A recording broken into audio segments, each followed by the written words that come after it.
beat us.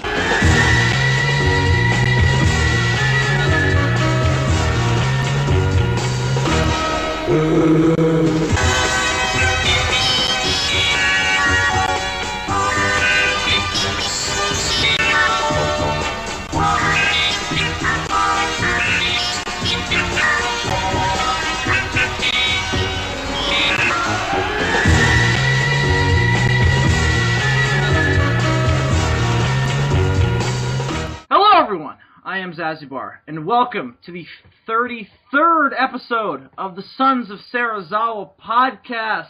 I am back from my dream state and from my walk amongst horrible things and terrible nightmares like Statues of Liberties, fighting Daimajins. That sounds like a stupid idea. I agree. I don't know what my subconscious was doing. Obviously, the perfect crossover would have been, like, Toy Story versus Puppet Master. That sounds really stupid. Does anybody even care? Does anybody even know what Puppet Master is anymore? I mean, no. I don't think so.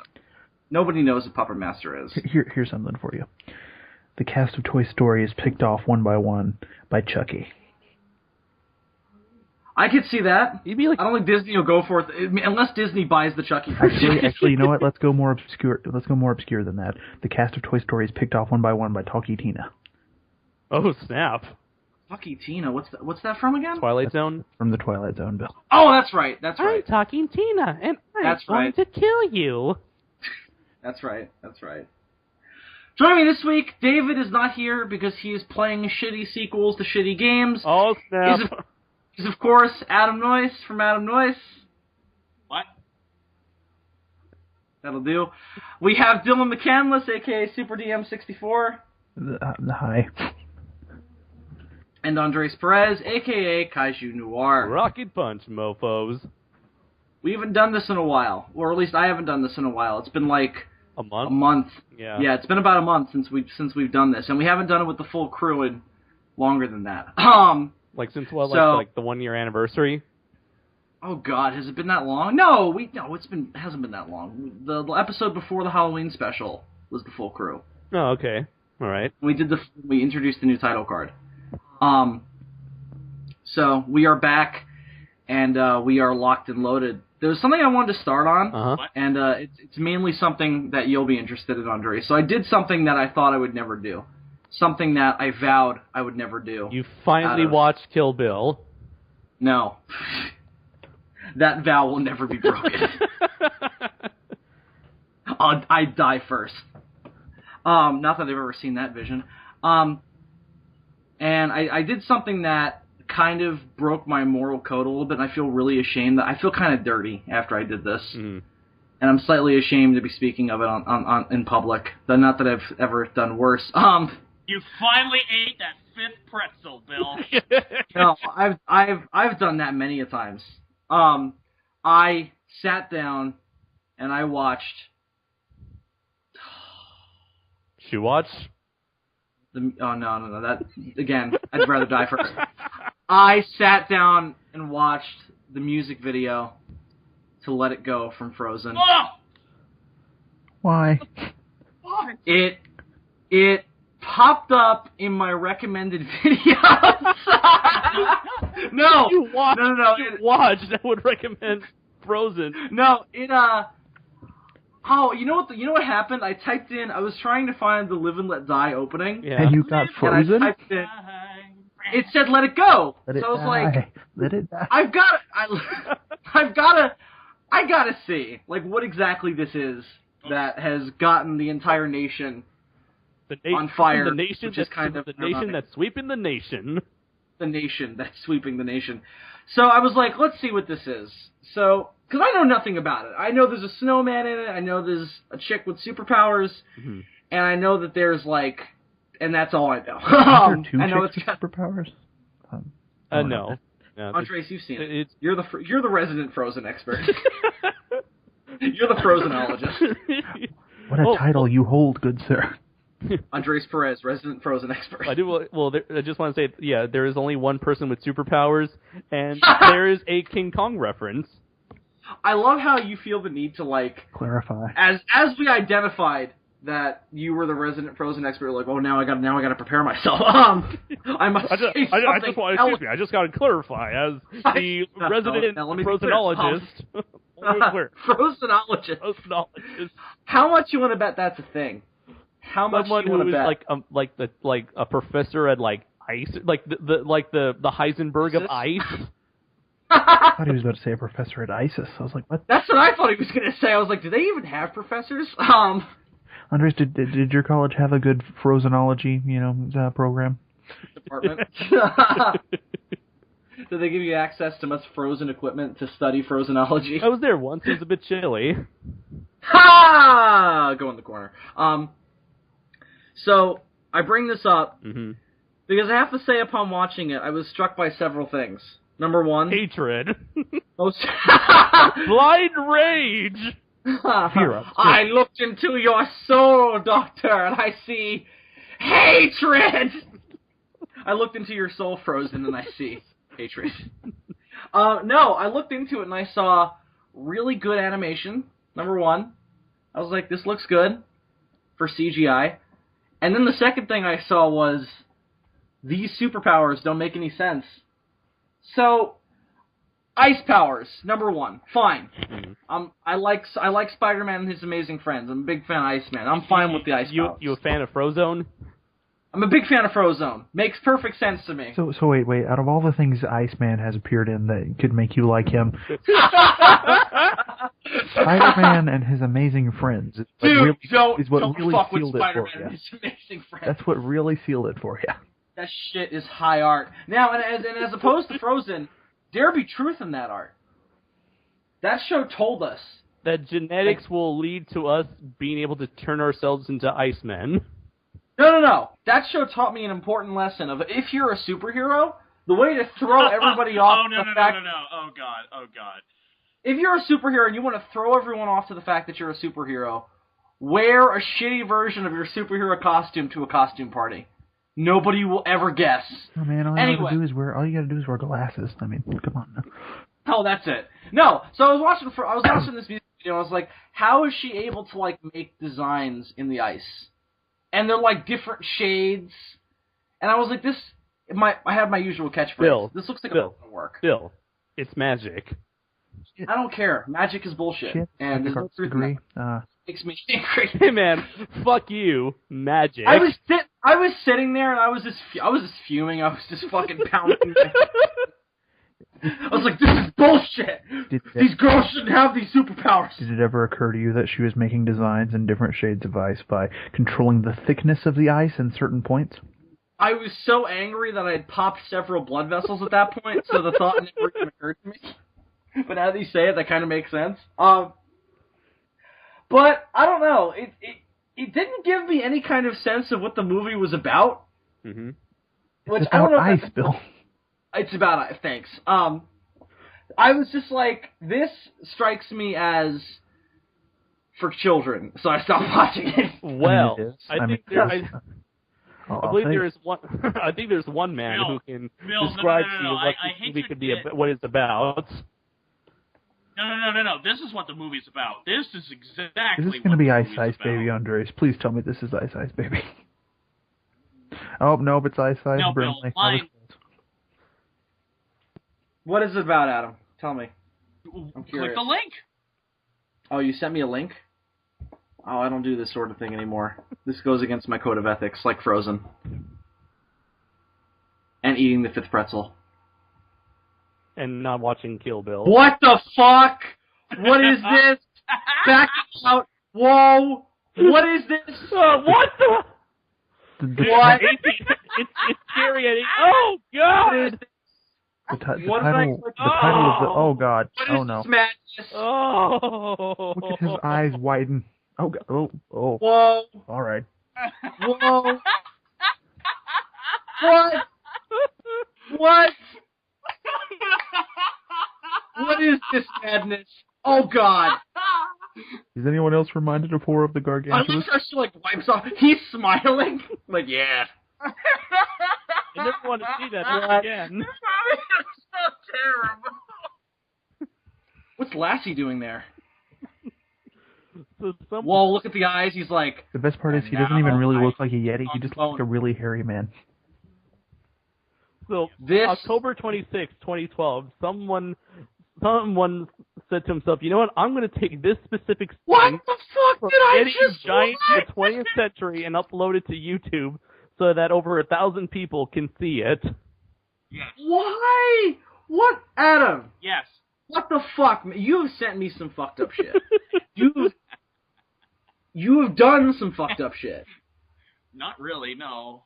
What was that? Where can I watch the whole movie? Right here, Bill. It's right on YouTube. It's amazing. And when can I kick you guys out of here so that I can go watch it in private with my lube? Bill, I just sent you the link to the entire movie. I'll have sure you watched the entire movie? I have. Is it? Is the rest of does the rest of it live up to that kind of fucking art? No. I'm See, pretty close, but no. Here's the thing. Is that video any reflection of what the rest of it's like? Well, here's the thing. Like the movie has a really booming, epic soundtrack, and it's hilarious to see how it doesn't fit with the movie. Booming like that Yeti's boner after she touched his nipple. Ooh. But I love how the makeup is like fucking really minimalistic, and then they show the close-up of the nipple, and it like pulsates like really fucking disgustingly realistically. And it's like, so they spent all this money on making this hyper-realistic Yeti nipple. Yep. And then the rest of the movie looks like it was shot with $10 and a ham sandwich.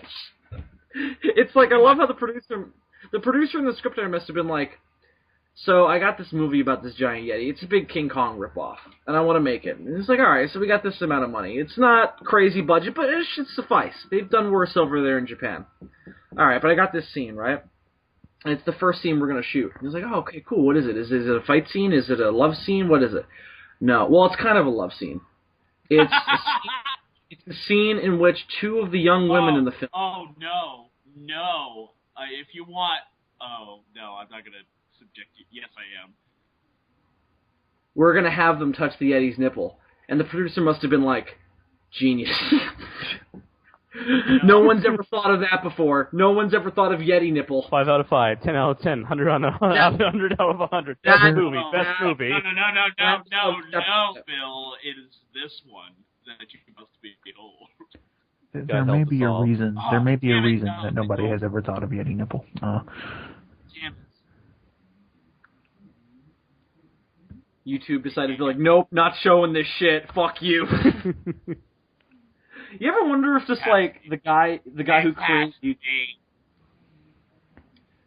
Oh, you ever wonder if like the guy who created YouTube ever just goes on there and just like sees some of the shit that his site has been used for? He's probably already. If that was the case, he probably already committed suicide long ago. It's because of that person's fault that people like Justin Bieber and Rebecca Black became a thing.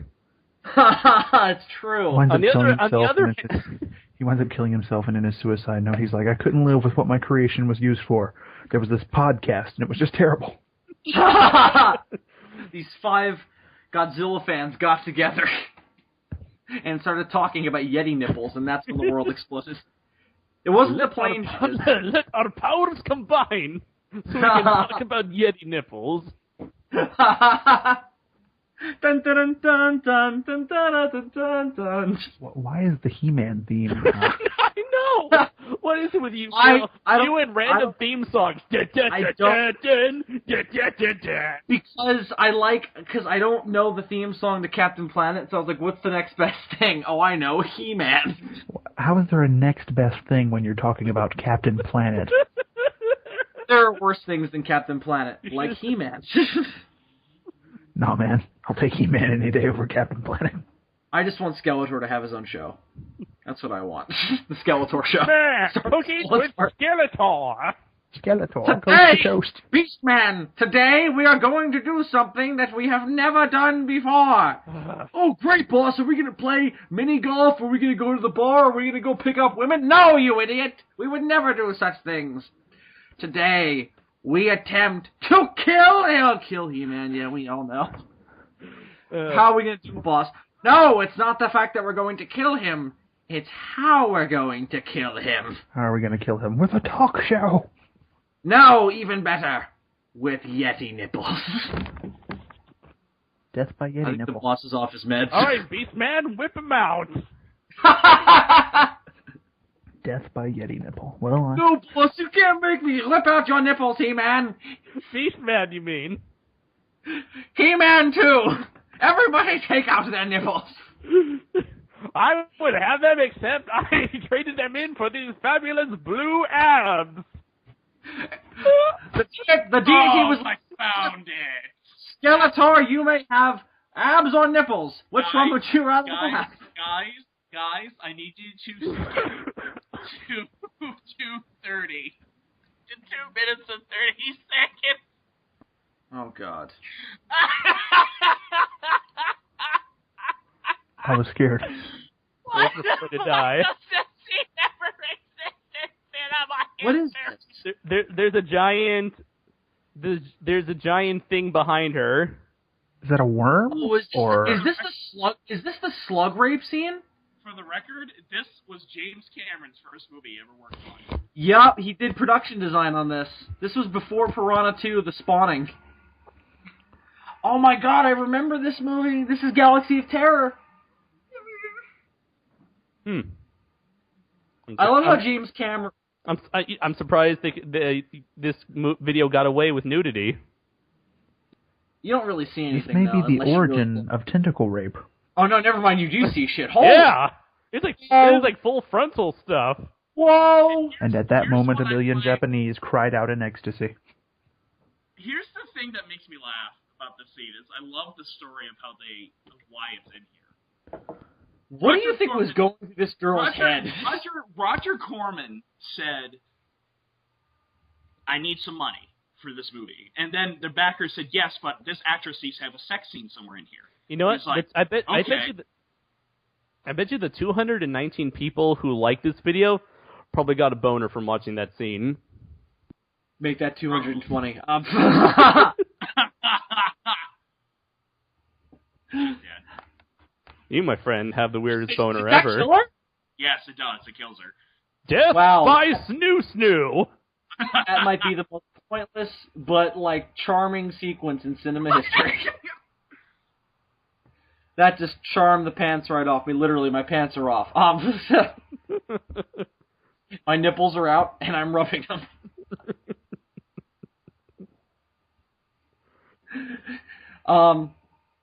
Wow. I don't even know where to pick up. We were talking about Frozen, and then we went to Yeti Nipples. Okay. Slug rape. Only on the Sons of Serizawa podcast, folks. SOS, buddy. SOS. So, what have you boys been up to? I haven't talked to some of you guys in a while. Andres, what have you been doing? You've been guarding lives at the local pool? Yeah, well, there's not much going on. Although it was really cool is that because now we're not children's house. Now we're like in the off season, so there would be like 2 hours would go by where there's nobody in the pool. So I'm just chilling. I'm thinking to myself, wow, I'm getting paid to look at an empty pool. I love this job so much.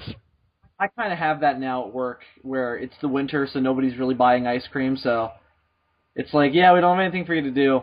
It's pretty awesome. So just sit down. I'm like, yeah, it is pretty cool. I kind of feel guilty though, because it's like I'm supposed to be doing shit, and then it's like, wait a minute, but I'm not doing shit.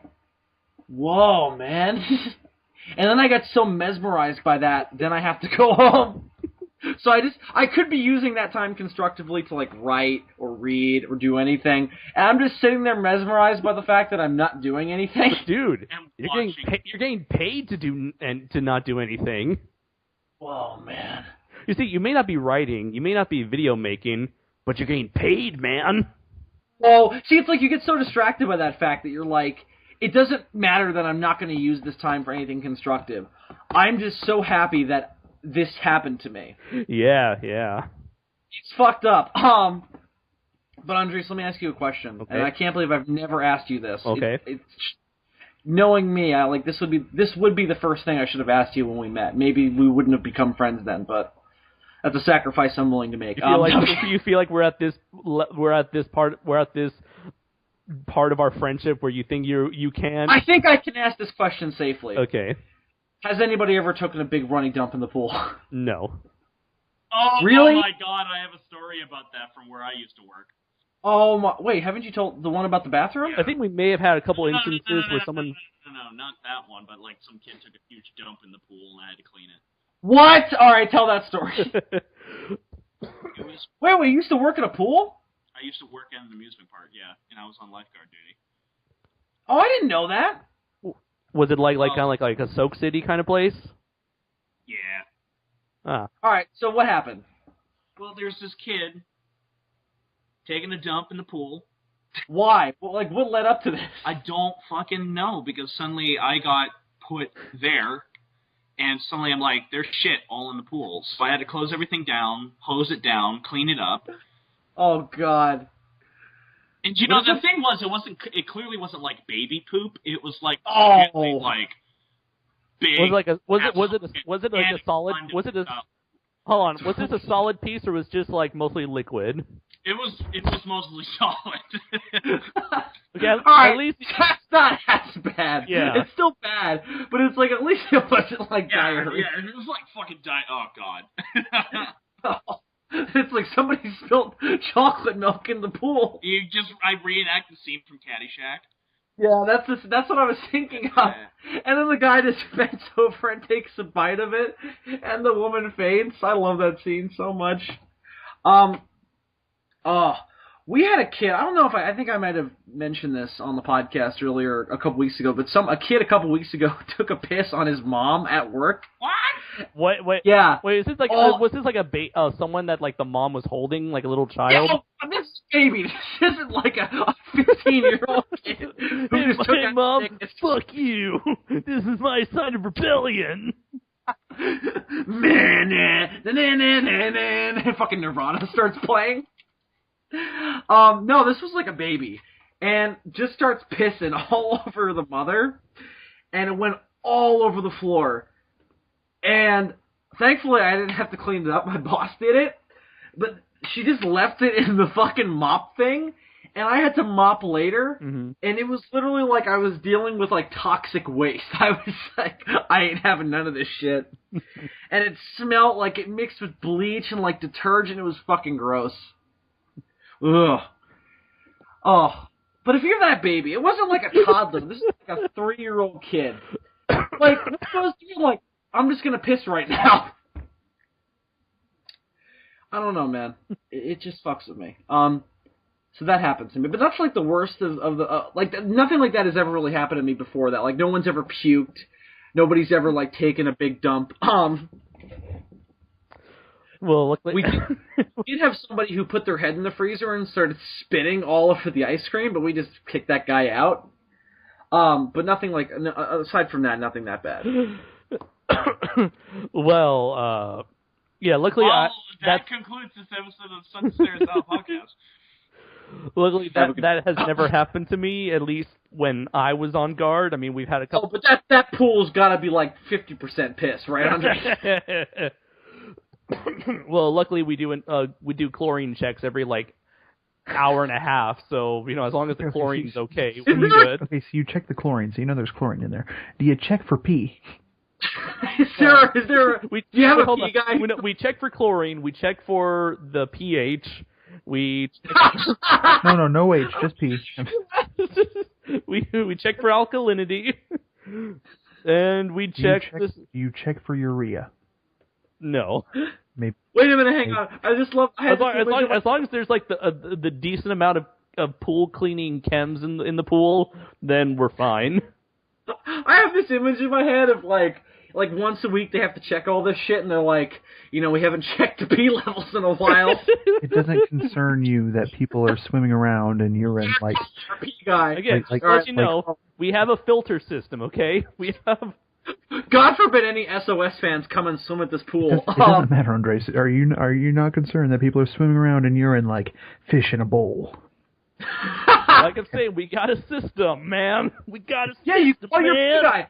Have you call this guy. His name is Peter. Have you seen The water park episode of South Park, Andres. Yeah, that's the you documentary. You understand the threat here. The pee! It's the pee! Well, if any case, we'll just be sure to feed our customers bananas. He's still getting really agitated. The bananas must not be working. Did you do that test, Andres, on monkeys? Luckily, the people at HQ took care of that. Andres, I know I'm not going to ask this question because this might be digging a little deep, but it's like, all right, so how far would you be willing to go for this job of yours? Like in terms of the pay grade, in terms of the level of respect you get, in terms of your enjoyment. Let's say a psychopath is in the pool. Uh-huh. And he literally thinks that he is a great white shark. Uh-huh. I don't mean he's pretending. I mean he's like, I am a he is a clear danger to everyone around him. He's a problem. This guy. Right. This is the guy who watches like torture porn. Yeah. And doesn't jerk off. This is that guy. You have it on good authority that he is in fact a communist. This is that guy. Yeah. Right? He has literally got it now. Like he's a big fat guy, right? Like I don't mean like husky. I mean like fucking rolls and like there's literally fat hanging off his body and dragging behind him. He's got to pull it like a fucking chain. For some reason, he doesn't think he's a whale shark. No, he thinks he's a great white because he's got a good body image despite how the rolls and the people who fell. Anyway, I'm painting too detailed of a portrait here. Bill's looking at a mirror while he's describing this. I start crying. Shark in denial. No. So he gets out of the pool, he goes over to his chair, and he just whips out like this permanent, deadly, poisonous gray spray paint. Mm-hmm. And he just starts spraying himself. And he gets it in his eyes and he starts freaking out, he starts flailing. At this point, you're like, typical Tuesday. This happens all the time in San Diego. This is a typical San Diegan. What do you guys call yourselves? San Diegans. San Diegan. This is a typical San Diegan. They do this all the time. It's typical behavior. Yeah, I mean, have you seen that Coney 2012 guy? He was jacking it in San Diego. He jumps into the pool. Yeah. Big, like half the water got out of the pool. You see, I've seen him like spray paint himself and getting in his eyes and whiplashing about. At that point, I automatically activate the emergency action plan, blow the long whistle, let the second lifeguard know. At which point he gets to the call box, he notifies the front desk, let him know we have a pool emergency. We evacuate the pool. We get everyone out of the pool into the parking lot. And at which point, I know that I have to be aware of the situation. Know that I can't get near to him because he himself is a clear danger to my own, self being. So at which point, we just make sure everyone else is out of the pool area and be sure that the authorities get here as quickly as possible. Hang on, wait, but there's a caveat. Your boss doesn't care. This is one of his off days, like he's depressed, like he got home. No, trust me. She does care. Her husband was giving her shit. She's just like, whatever, let him do what he wants. Alright, no. Here's what happens. Well, even if the boss isn't there, we were specifically trained to work even if there's only like 2 lifeguards on duty. But what if he jumps into the pool and after everybody's gone, he starts swimming around, right? Yeah. Cops come in and they're like, oh no, I don't know why he's Canadian, but he is. Oh no, I'm afraid we didn't bring the diving gear, We can't get him out of there. You're a trained lifeguard, why don't you jump in there and get him out? You ever seen Jaws? You gotta jump in there. I can because one of the first rules of lifeguarding is never enter a situation. No, I'm a police officer, The laws, your silly lifeguard rules don't apply. This is law and order now. Haven't you seen the show? Dun dun dun dun dun. He just starts. I don't know why he starts singing the theme song. And he's like, if you don't jump in there and fuck around and stop him, I'm gonna shoot you. What the fuck? Okay, I guess he's the bigger danger than the fat guy. But once you jump in, that guy's gonna fucking tear you apart. Do you think he'd have good odds though? Like you're a young strapping man. I've met you in person. You could fuck up somebody if you really tried. I think you have too much faith in me. You're a little scrapper. You can fuck him up. You're my beautiful Mexican child. So the police guard, like, forces you to jump in the pool, and the guy is swimming around. He's like, he's like trying to do the Jaws theme underwater, but it's not really working because the water's canceling out the dun dun dun dun. So he's just going. Yeah. So he's swimming around. He starts coming at you. What's your first move? What's your first? I'm a trained lifeguard. I'm Andres Perez, a.k.a. Kaiju. What's your first move? I tell the policeman, hey man, I ain't going in there, okay? You know who I am? I'm Kaiju Noir of the Sons of Serizawa. He's like, what the fuck is that shit, eh? 380 subscribers. He fucking shoots you. He's like, he started shouting these random devilish words at me, eh? Talking about the YouTubes. All right, so you're in the water, and he's coming at you. Yeah. What's your first move? Being a fan of like giant robots and kaijus and all that, what's your first move? How about a rocket punch, motherfucker? He dodges and he just fucking grabs you.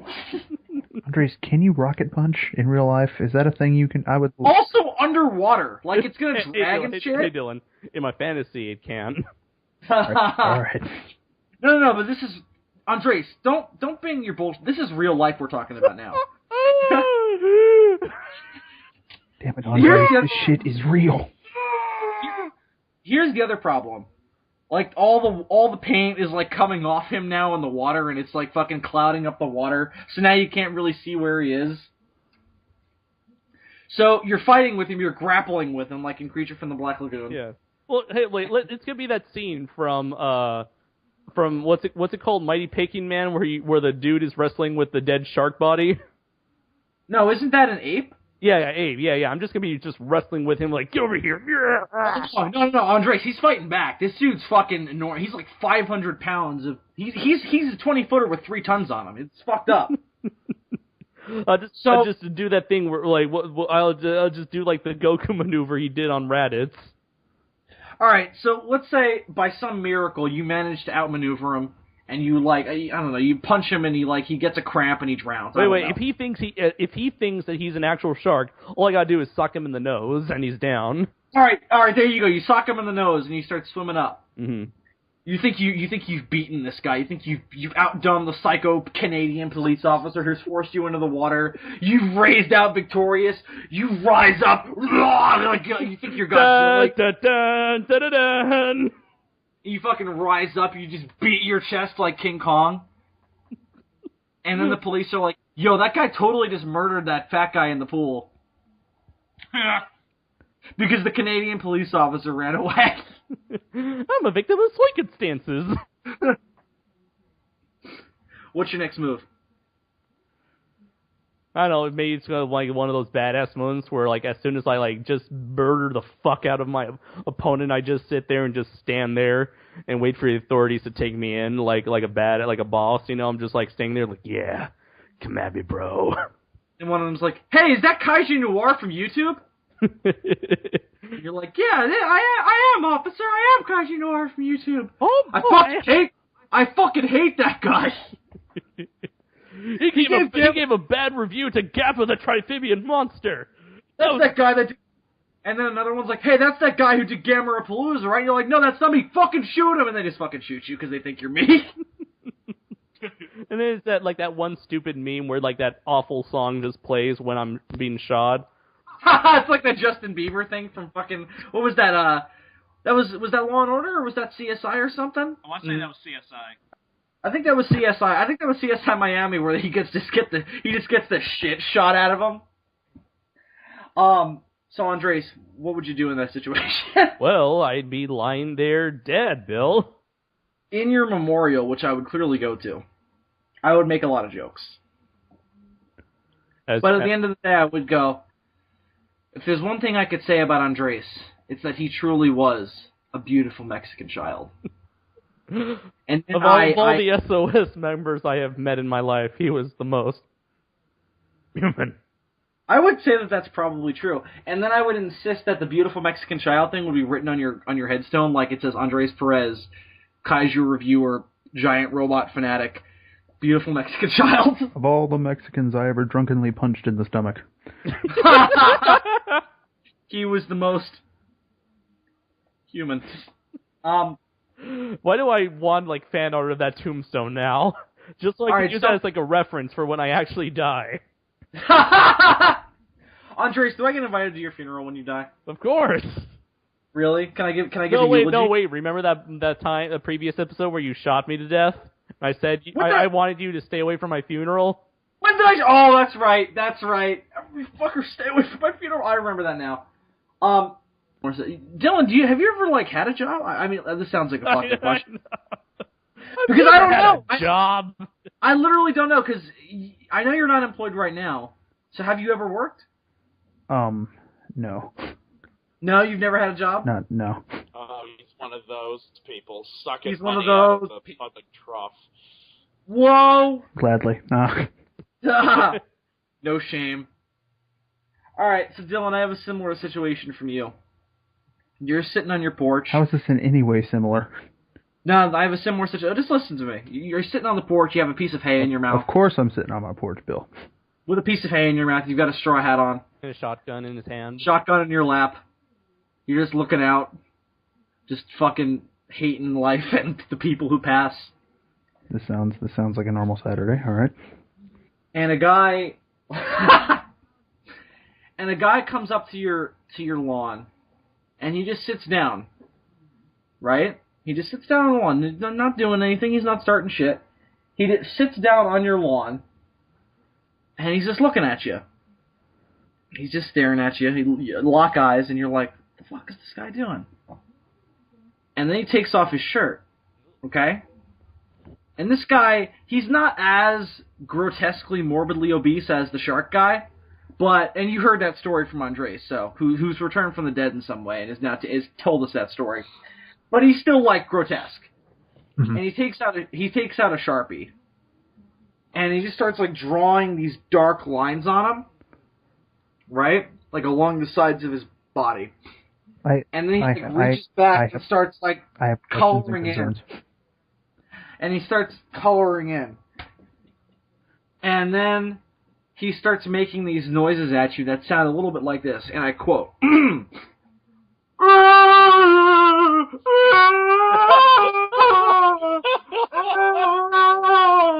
shit, I love this. What's your first reaction to this motherfucker? Okay, assuming that I don't simply shoot him. Wait, hang on. Caveat. Let's say you try that. I tried to shoot him? You tried to shoot him. The shotgun shells in your gun have been removed. Yeah. I was about to say, how did this guy survive? Well, he's a Highlander. No. The shells are empty. They're blanks. Okay, first question. And then he's still making the noises, and he's just like, nice try, motherfucker! And he keeps coloring in. Alright, first question. Why the fuck am I sitting on my porch with a gun that's not loaded? You don't know it's not. You tried to shoot him. You thought it was loaded. Always make sure your gun is loaded. That's like... And that is when it becomes clear.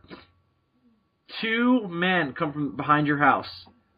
They're colored in black on the tops of their bodies, meaning like their backs and the sides of their heads. And they start going, you have crossed the cult of Free Willy. The cult of Free Willy. There is a cult devoted to Free Willy. There goes the neighborhood. Just the first movie, not the shitty sequels, just the first movie. And they're like, what do you have to say for yourself? First of all, why aren't you guys burning down SeaWorld? Secondly... We tried that. They kicked us out. I don't know. There's only like 7 of us. And most of us don't drive, so... Alright, well, I'm going to be right back. I'm going to go inside and grab bullets. Oh, wait, hang on. I have a deal for you. Let Dylan roleplay this, Bill. Come on. Hang on, because he's going to say he's going to go back in and get some shells. I have a deal for you. This guy's telepathic, let's say, like killer whales are supposed to. All right, it's telepathic guy from the Cult of Free Willy. Okay. Right, exactly. Adam's got it down. Because that's obviously a thing. Like, this is real life. Don't get silly. And he's like, I have a deal. How dare I doubt the seriousness of the cult of Free Willy? I have a deal for you. We're willing to forgive this entire transgression if you'll come with us down to the bayou. We have a quest for you. And what am I going to be doing at the bayou? It would be my question. There is a secret passageway under the water that leads to Free Willy. I mean, Free Willy is locked under the bayou. I mean, good. I hope he stays there and dies. This is their creation myth. They think that, like, he's down there, and that if he's unleashed, he will start the world anew and fix all the world's problems. I'm just picturing a sequence from South Park where they're telling me this, and at the bottom of the screen it says, "This is what the cult of Free Willy actually believes." And then they're like, now, not only will we forgive the transgression, but Free Willy will grant you 5 wishes. No rule wishes. Like, if you watch Fairly Odd Parents, it's like no rule wishes. They're different. First wish. I wish they had never made Free Willy. Second wish. Well, you can't change the course of time. Why not? Because this is a really shitty genie, Bill. Why wouldn't I just... He's not a genie. He's a freaking killer whale who's living under a bayou. What do you want from him? I want him to be a genie. Listen, he can do things within reason. He could make Godzilla 2 come out next week. Like that. These are the things that he could do. So he's Shenron? Maybe. If you give him like a week's notice, maybe he can make that happen. He's got to work up the energy to do it. This guy's like the worst wish granting thing I've ever heard of. Like, why I would not take them up on this offer. That's a really shitty deal. Oh, he also requires a sacrifice. No, fuck him. I already got him out of the thing. Why am I going to sacrifice something to him to get a fucking wish granted? This is some bullshit. One of them's got a gun pointed at you. Make a wish, goddammit. What's your wish? You got one wish now, otherwise they're gonna fucking shoot you. Listen, Dylan, it's the cult of Free Willy. You can't expect logic. You get one wish. What's your one wish that you want Free Willy to grant? I don't know. What does one ask of Free Willy? Realistically. You could... Listen, within reason, he can basically do anything.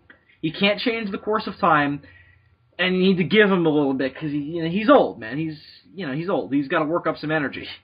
This is some bullshit. He's also voiced by the ghost of Michael Jackson. And I get 5 wishes? Is that what you said? No, now you only get 1, because you fucked with him, and now he's angry. Well, hang on, Dylan, let's play this out. You know what? Fuck you, Free Willy. No, you got a gun pointed at you now. Alright, I'm going to be Free Willy in this situation. Hey, Dylan. Why do you sound like that, Free Willy? Because Michael Jackson was in my first movie. Didn't you see my first movie, Dylan? I don't remember.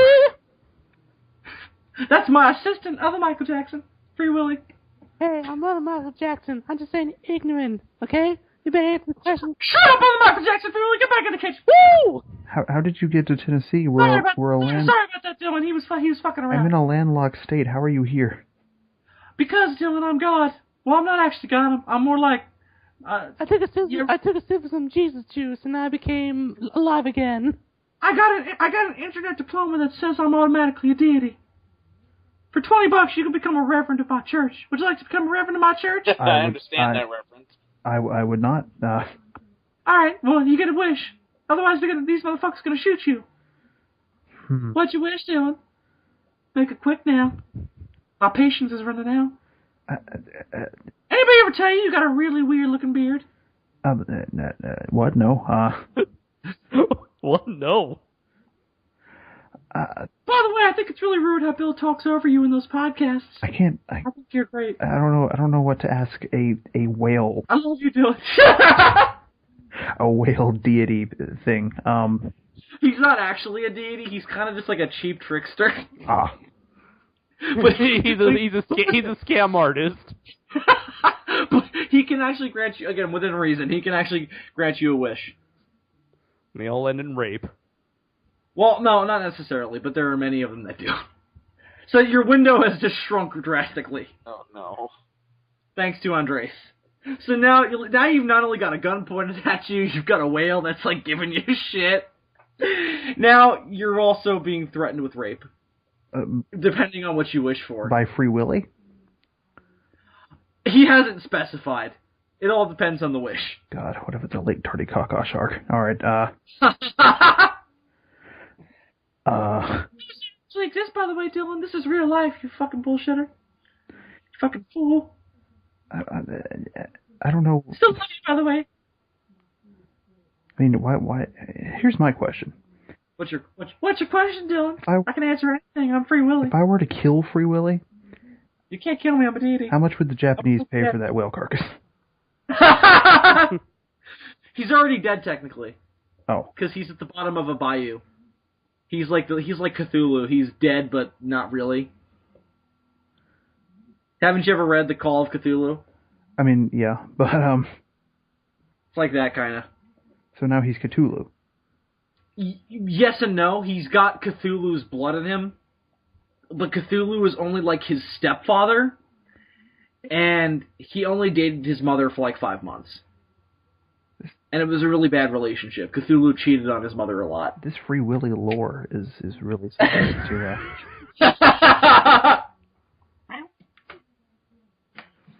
I don't even know what's going on anymore.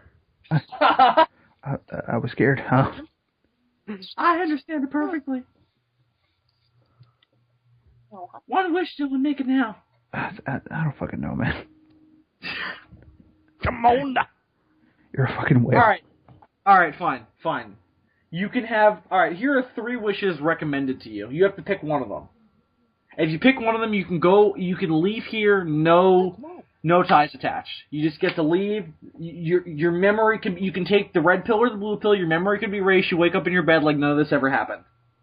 But you have to make one of these wishes, and that wish will have consequences.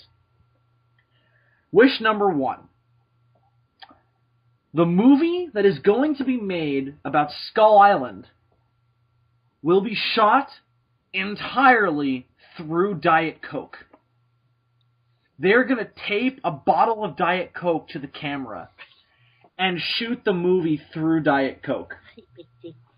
Why is this a wish? But it will literally be the greatest movie of 2016. It will be so good. The story will be riveting. The special effects will be to die for. The performances will be Oscar-worthy. The writing will be impeccable. But it'll just be shot through Diet Coke. The video quality will be shit, but everything else will be Oscar-worthy. I see. What are the other options? Wish number 2. The next James Bond movie will be made entirely with shadow puppets. Yes. It will be almost Oscar-worthy, but it will be made entirely with shadow puppets. Somebody call South Park. Tell them the creators of South Park, they need to do this now. Shadow puppets, you say? And it will be played entirely by Daniel Craig, doing all the voices and all the sound effects. And he's just like crouching below camera doing everything. Definitely Oscar-worthy. He's doing all the music. But like, the idea is, the premise is like, wow, this is the best Bond movie ever. It'll just be done with shadow puppets. Uh-huh. Are you ready? Ready for the third and final wish? I as ready as I suppose I'll ever be. Wish number 3. You, Dylan, can become the new Free Willy. You can take his place at the bottom of the bayou and get somebody else to come along and do all this, and you'll have unlimited power, well, within reason, again. And you can get somebody else, and once you're done with it, once you've gotten sick of all that power, somebody else can come along and they can take your place. You have to do the same thing that he's doing now. So basically, you end up looking like this. Right. So it's like this isn't actually, this is like some what? Fantastic. Yeah. Fantastic. So basically What this suggests is that this has all happened before. This is not Free Willy, but this is a guy who has turned into Free Willy. So, Diet Coke King Kong, Shadow Puppet James Bond, or I become a Jufin. Yes. And you'll have a lot of power. You'll have relatively cool power. I mean, if I could choose the relatively cool power without being a whale, that would be... No. You gotta stay at the bottom of that bayou. You have to talk like Michael Jackson. And these people will worship you. They also jump into the bayou and, like, swim with you and, like, cut you and shit, so it's kind of weird. I don't know if reasonably phenomenal powers and a cult of 7 followers would be worth the sacrifice of spending the rest of my life in a fucking bayou. No, it's your life. You have to get somebody else to have this. The same thing that happened to you, you have to get to happen to somebody else. And then you can have a good Bond movie, a great King Kong movie, and you have the rest of your life. Damn it, I should just ask for money. No, well, you fucked up now. These are your choices. You have to pick one. I'm waiting, Dylan. Whatever happened to the cult of Free Willy? They're just sitting there. They're like just in awe of the awesomeness that is their deity. I guess I gotta... He's so wise, eh? I guess I gotta go with Shadow Puppet James Bond. Alright. Shadow Puppet James Bond. It's been made. You get to walk free, no stipulations attached. Well! Except for all the consequences that follow the Shadow Puppet James Bond movie. Fine. I'm willing to live with this. Oh, but Dylan, you don't even know. You don't even know what happens. What happens, Bill? Please enlighten me. I'm riveted. It brings about the apocalypse. It brings about the apocalypse. Yes. The world comes to an end. And how exactly is the world destroyed by Shadow Puppet James Bond? Also, hang on, wait, before that, listen, the explanations don't mean anything, Dylan. The explanations mean everything, Bill. Sam Mendes, the director, was really saddened by the critical response to Shadow Puppet James Bond, and now he decided to summon Cthulhu and bring about the apocalypse. Oh, okay. So he teamed up with BP, he summoned Cthulhu, and now the universe is the world will be plunged into darkness. Cthulhu finds out that it's your fault that all this... Because Cthulhu was content with the way things were going. He was sleeping at the bottom of the ocean. He was smoking weed. It was great. And now you had to make him get off his lazy ass, fly up, and bring about the end of an entire planet. All because of your selfishness. I mean... He decides that your punishment is to turn you into Free Willy. All right. I mean, as far as punishments, like an epic Greek tragedy, right? As far as punishments from Cthulhu go, I guess being Free Willy is pretty low on the fucked up scale. So I'll take it. That was riveting. Wow. Cat. Wait a minute. There's one other person in this call who I have yet to address. Dave? Adam. It's gotta Adam be me. Noyce. It's me, right? Adam Noyce. Yes, sir. Adam, you are approached by a vengeful moose god. Yes. No. This Adams is going to be hardcore reality. Yes. Okay. Cold, hard truth. Okay. All right. I promise nothing that I am about to say will not be possible in the real world. Okay. So, and I also want to make it known right now that every answer that I give are the answers that I would do in reality. All right, here we go. Okay, let's do this. Adam? Yes, sir. You're living in a van down by the river, and... No, I'm just kidding. That's not your actual situation. Okay. One day, Okay. you're walking through the woods wearing a fur coat. I don't know why you're wearing a fur coat. You're wearing a fur coat. You ever wore a fur coat? I have. All right, you're wearing a fur coat. You're content. You're warm. You're cozy. You're drinking hot cocoa out of like a mug that says "I hearts" on it. I don't know why it says that, but it just does. You like that mug? And I bought that from Walmart because I thought it was cute, and right. So that's why I have it. You bought the fur coat from Walmart too, so it's kind of itchy. So but it's also... yeah, okay. So it's kind of itchy. So what I've decided is underneath it, I've decided to wear my Confederate uniform. Okay. All right, fair enough. So you're in the middle of the woods. You're walking with your mug, and a group of Canadian hosers come up, which are just, they're just Canadians. They're drunk. They're just they're hunters. They're walking around. They're just randomly shooting in the air because they don't really know how to hunt. So they're just like, I'm so fucking angry, eh? And they're just shooting randomly in the air to blow off steam. Okay. You hear all this and you're like, this is not a good situation. No, I would answer, this is a fantastic situation. They approach you. Okay. And the way you're walking is but they're not like close up to you. They're like, okay, let's say like you're looking down a riverbed. They walk down the riverbed, they're firing in midair. One of them like trying to take their pants off to take a piss, but they're not really getting anywhere because it's like complicated, like winter clothes. And they come across you, and from a distance, wearing your fur coat, you're wearing dark clothes because you said you're wearing your Confederate uniform, and it's kind of overcast, so everything's kind of blending together. And you decided to put your hood up because your ears were getting cold. You kind of look like a Bigfoot. Okay. The Canadian hunters are like, holy shit, eh? That's a fucking Sasquatch, eh? Oh shit. That's a fucking Bigfoot, like they call them in the States. Oh, get over here. We're gonna capture it. Oh, I don't know about that, eh? Oh, no, you don't understand. I watched that Finding Bigfoot program. We're gonna capture it. We're gonna use a net. But Rodney, we didn't bring a net. We're gonna make one out of our souls. So they decide to make a net out of their souls. All right. Phil, please never write a movie set in Canada. Wow. We'll just let Kevin Smith do that. Hang on. So they make a net out of their souls, which basically just means they grabbed a bunch of twigs and they're like, it's a net, eh?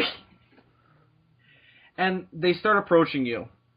And they just start throwing the sticks at you. What's your first reaction? A bunch of drunk Canadians come up to you and just start throwing sticks at you. My first reaction would be, after rolling a d20, okay, and that is a 17, so I'm good.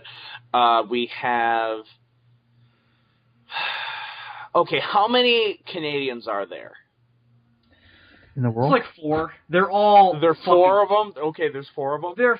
They're fucking at them. They're gone. They're not seeing straight. Right now, you look like a Bigfoot Loch Ness hybrid. They're fucked. They're throwing sticks at you. All right, here's what I did. They're shouting Bigfoot derogatory words. You fucking hairy foot, eh? Your fucking palms are hairy because you jerk off into a mirror, eh? Okay, right.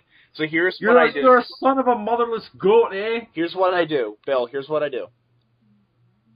I pretend one of the sticks hit me and fall over screaming in pain. We got him, eh? No, wait, eh? I don't think he's down, eh? Alright, hang on, boys. We're going to approach him slowly. And then when we get close, we're going to use our soul net to encapsulate him. Now you just sound like Scotty from Star Trek.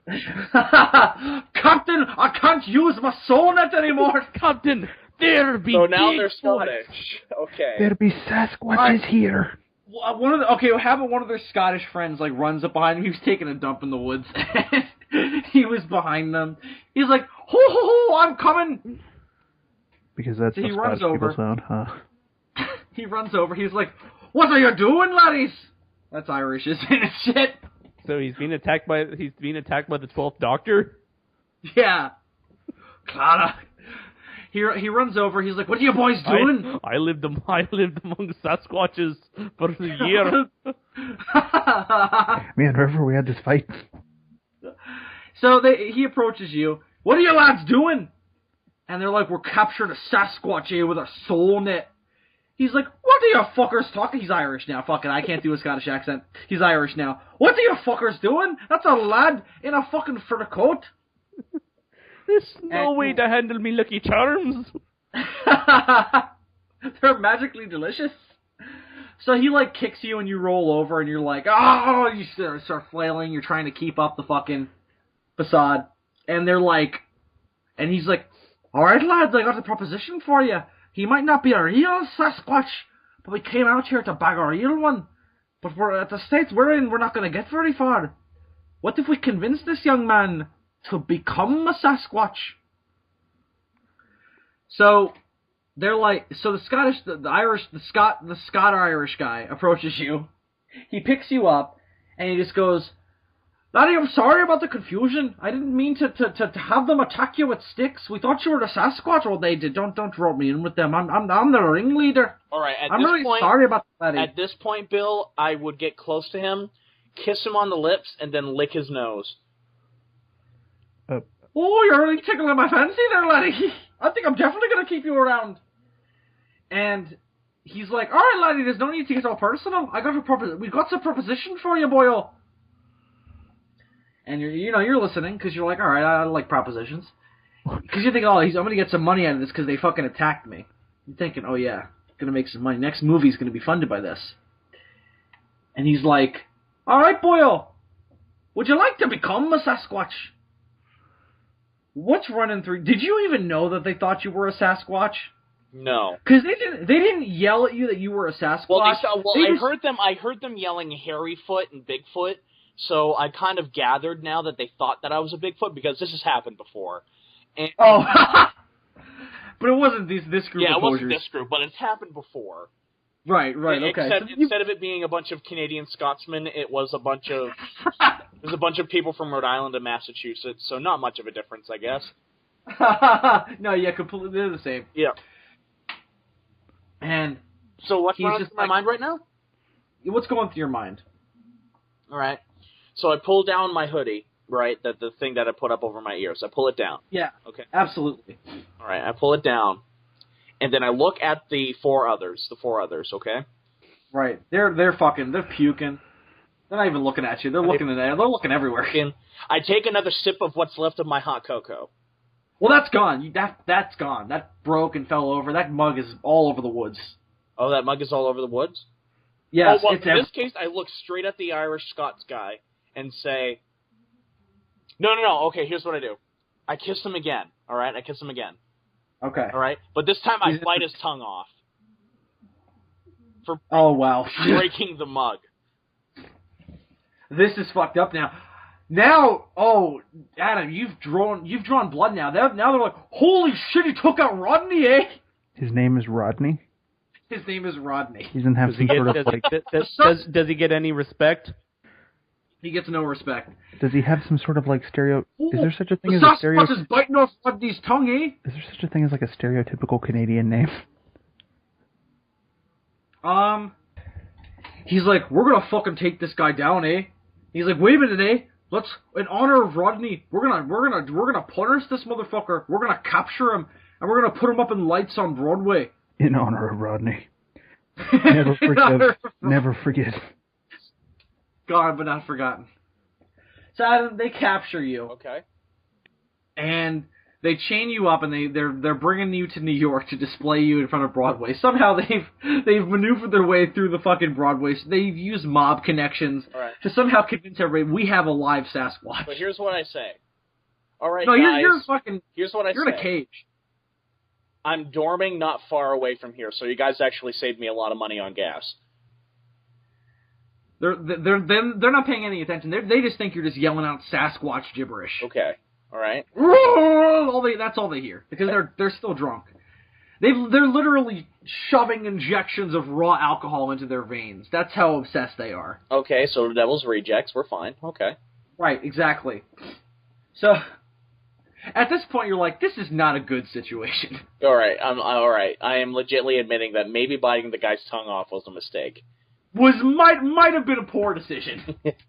You could have talked to him. Might have been.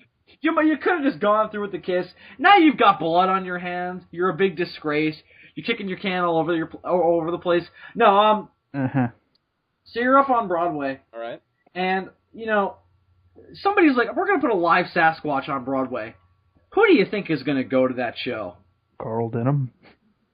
Fucking me, man. I'm in the audience. I'm happy to be there. I'm like, I wore a tux to this shit. I am ready. I'm ready to see me a live Sasquatch. So I'm sitting there with my hot date, which is just a mirror. No, I'm kidding. I'm sitting there with my hot date, and We're sitting there, we're ready to see the Sasquatch. I for some reason have a mustache and I'm wearing like a smoking jacket over my tuxedo. I don't know what's going on.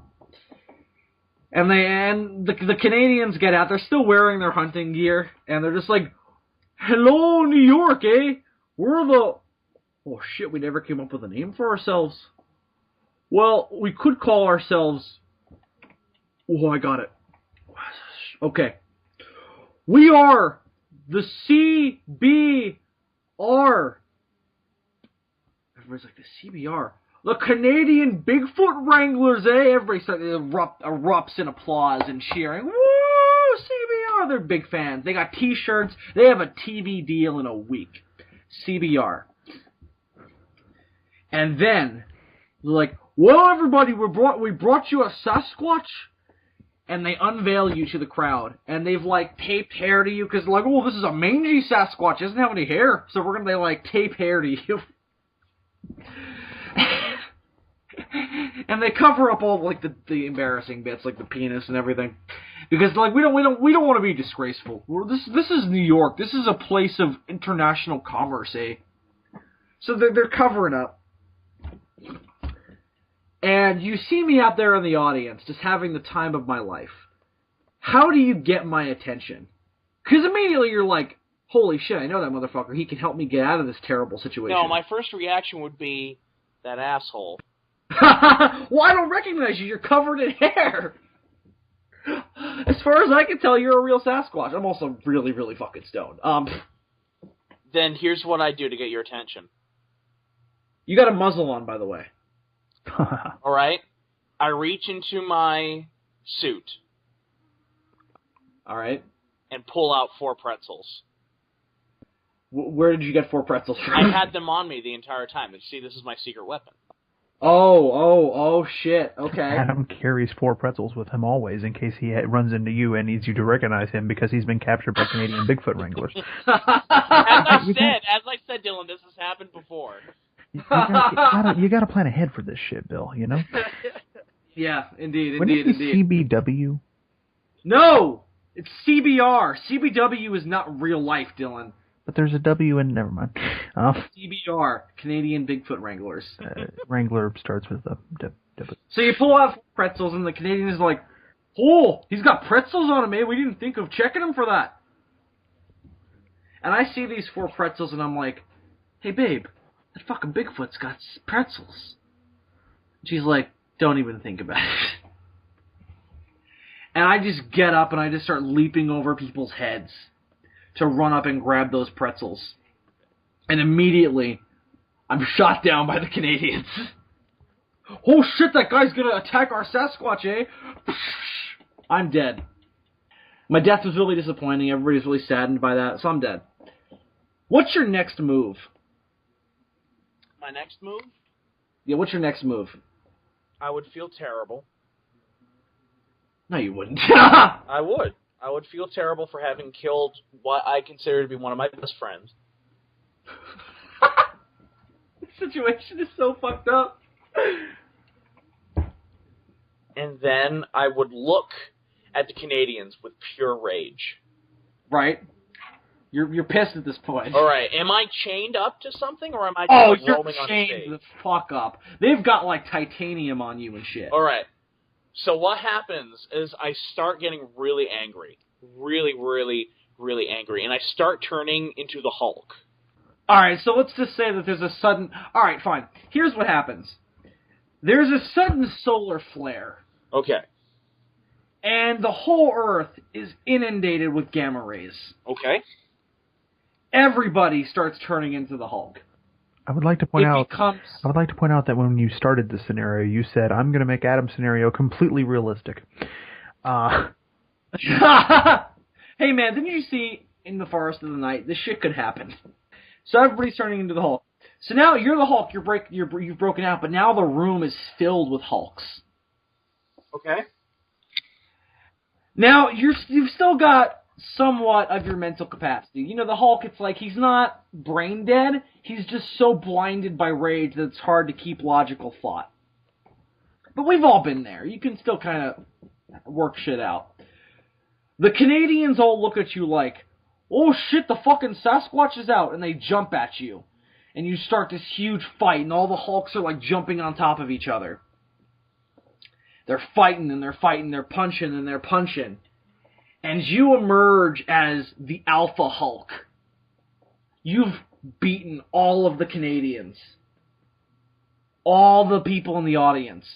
And you burst out of Broadway. You're the Alpha Hulk. But they're just like so like, holy shit, that right now they're like, we will follow you to the ends of the earth. What's your first move? I stand tall in front of everybody. Okay. Everybody's like, grr. Because they're just, they're Hulks. And they look at me in awe because they think I'm just so amazing. Right, they're like, oh shit, this motherfucker right here, he kicked a bunch of Canadians' asses. Oh my god. And I walk up to the front row, like the first row of Hulks. Right. And then I tap one of them on the shoulder. Like I just kind of like pet them on the shoulder. All right, they're creeped out a little bit. They're still with it. All right. And I smile, and then I run away. Good move, because all of a sudden, bam, you're human again. You trip over because of the sudden shock of the transformation. All the Hulks surround you, and they're like, Judas! Because they still remember their Bible, obviously. Of course. And they're just like, Judas, this guy's not a real Hulk, he's a phony.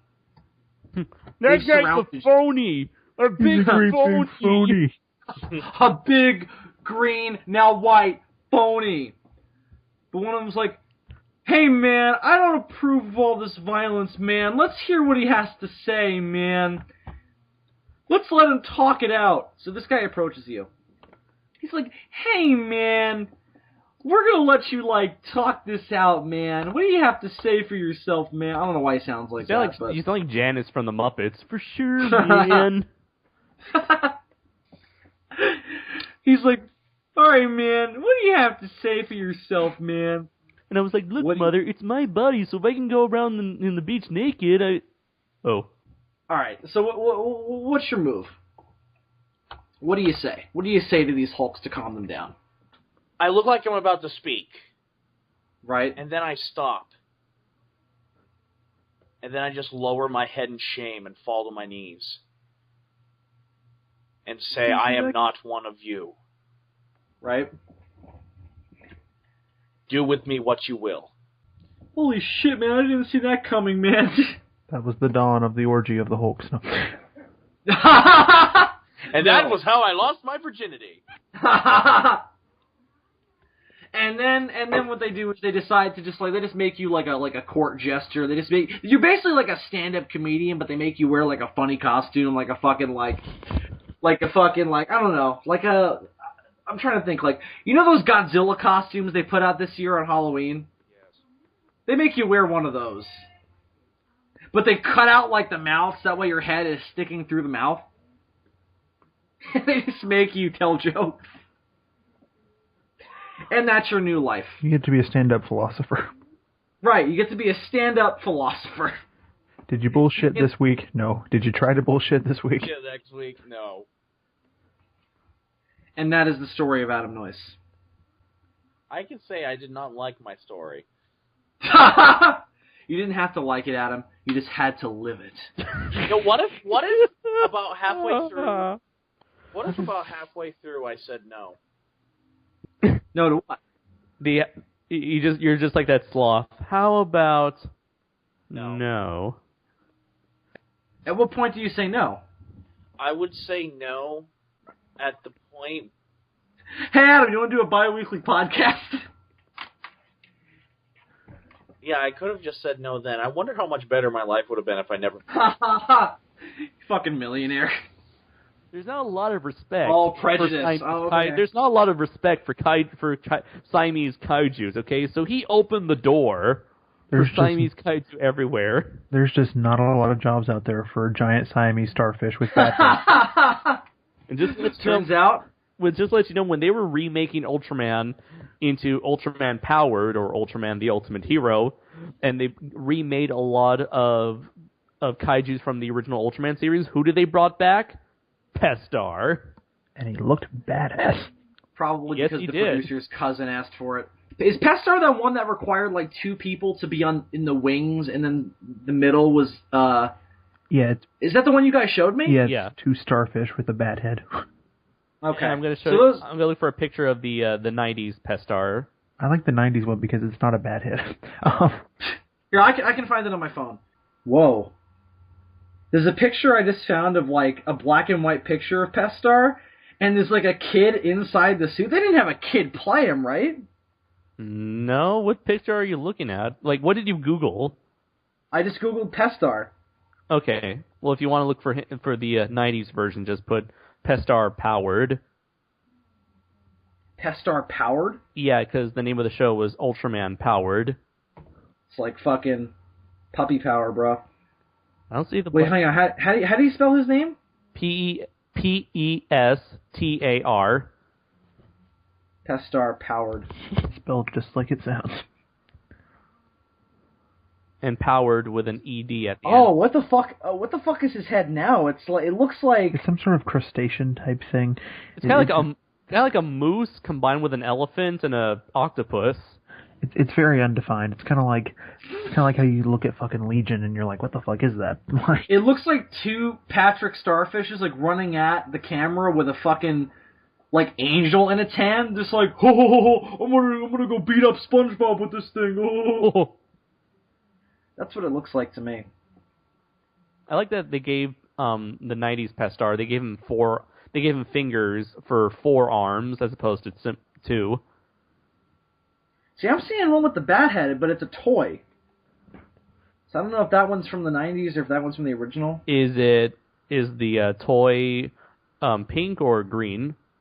Green. Okay, that's the '60s original Pestar. And he appeared in the original Ultraman series. Right, Yes. and he never made an appearance until powered. He's quite unlike any other kaiju, you gotta admit. I mean, there have been plenty of sea monsters, plenty of alien creatures as well. But I don't think... I mean, he's definitely I will admit, he's definitely got the edge in originality. I have literally never seen anything like this before in my life. I don't know if that's a good thing or a bad thing. It could be both. I think I saw a depiction of Pestar that shows him more of like a quadrupedal stance with those 4 legs. Really? Yeah. How do you get that thing on 4 legs? Kind of like he's like those 2 starfishes. They're kind of like like a clam where it's like closed together, so that the 4 legs are like a centaur sort of thing going on there. That is really, really fucking Why weird. don't they just have Pestar fly? That'd be awesome. Yeah, man. He just uses those starfish as wings. That's kind of what it looks like, a bat, but with starfish for wings. See, I think this may be the toy that I saw it in. Let's see. Were they selling this guy at G-Fest? I wouldn't be surprised. Here we go. I think that might be the toy. I would have totally fucking bought a picture of that. A toy of that, then. Bob Eggleton draws Pestar. Dude! Bobby E., if you're out there listening, after you sign my ass, draw Pestar on it. Oh no, this He draws like the shape of the bat head around the asshole. That toy, I think, actually sort of... I like how big the head is on that version of Pestar Andres. See, that looks like a monster now. Yeah. Oh yeah. I just sent you 2 pictures of the same toy, but with different colors. One pink, one green. The problem with the original suit is that he's got 2 legs on both sides. Mm-hmm. That looks weird. The problem with the original suit is that you can clearly tell where the people are. Right. It's like 2 dudes holding out one hand and holding hands in the middle. At least with like the '90s one, it like the humanoid shape is kind of like lessened by fusing the 2 starfishes together. Yeah, I mean, listen, I don't know if I'm surprising anyone with this, but I think the '90s one looks better. Oh yeah, definitely. What? What? Now, in terms of functionality, that's a different story. Need Millennium Pestar. I don't think this monster was designed for functionality. I think it was designed because it's like, what haven't we done but that we can do? It is a really weird piece of fan art I found of Pestar. That it makes fun of the whole. He's already naked. It makes fun of the whole holding hands thing. Now that we finally have, now that we've seen Showa and Heisei Pestar, I demand Millennium Pestar. Jacob Baker! Oh, yeah. Jacob, come on. Millennium Pet Star. Let's get going. We want you to redesign him for the gritty reboot to Ultraman. This time, turn the head into a fucked up, like, vaguely aquatic thing like you would see in Pacific Rim. Yeah, you just do it hyper-realistic, give him, like, bioluminescence and shit. Just turn him into, like, some, like, Cthulhu, like, abomination. Look at those two kids, man. They're like, what the fuck is that monstrosity? I just imagine, like, the Andy Griffith Show theme is like... I like how in this picture the artist even put the little holes for the breathing for the two suit actors to breathe through. Oh yeah. So, hang on. So we have to assume that biologically, this creature's head is the bat head. Yes. So why is the starfish on the right turn? Like it's like, oh shit, I forgot to wave to that guy. Hi. Maybe it's like an octopus where it distributes its intelligence across each limb. I don't know, Andres. This doesn't strike me as an intelligent creature. Look at that face. It's like, maybe it works however the hell King Ghidorah works, with the three heads. King Ghidorah works in a way of they all flail around and sometimes they hit things with the lightning. Well, there you go. That's how Pestar works. Science. Hey, I'm Ghidorah. Hey, I'm Ghidorah. Hey, I'm Ghidorah too. Hey, let's destroy that. Yeah, I'm going to destroy it. Hey, man, I think we're all Ghidorah, man. Just in our own little special ways, man. The real conversations inside Ghidorah's head. Oh my god, Andres, Pestar was apparently in one of the video games. Aw, snap. Is he in that PSP game that you have? No. No. I doubt they would. He's in any of the PS2 fighting games in Japan. How do you like make that work with a controller? Move left starfish, move right starfish. I don't know, Andres. Look at this image I found, and maybe you can tell what game it was from. Okay. Is it like oh wow, it is a 3D Ultraman game. Okay, I think this might be like not a fighting game, but it's one of those action games where you control Ultraman, and each stage you fight Kaiju boss battle. So maybe he isn't playable. You just fight him. That sucks. And you kill him for being different. I mean that's how Ultraman works. That's the adversity that he had to face. There's that one fucked up episode where the monster was actually friendly, but just destroying things by happenstance, and it was the creation of children, and then they cried as Ultraman killed their baby. Yeah, Gavadon. Jesus! It's Gavadon. That sounds like kind of like a mix between like the Adipose episode of Doctor Who, where it's like they're creating babies, and then mixed with the episode with Jiris, where it's kind of sad when he dies. And the Gavadon episode is fucked up. And Ultraman's like, fuck you little shitheads, I'm gonna take your monster pet away. Ultraman's just downing a bottle of vodka. They don't. His mouth doesn't even open. How does he even do that? Fuck you, I absorb the nutrients through my skin. The nutrients. The fucking nutrients of alcohol. You know that moment when Ultraman kills Jiris and you feel kind of bad for Jiris? The creators of the show were like, hey, let's turn that into a whole episode. That's pretty... Hey man, let's do the same thing, but let's not give Ultraman any remorse. That's pretty much what Gavadon is.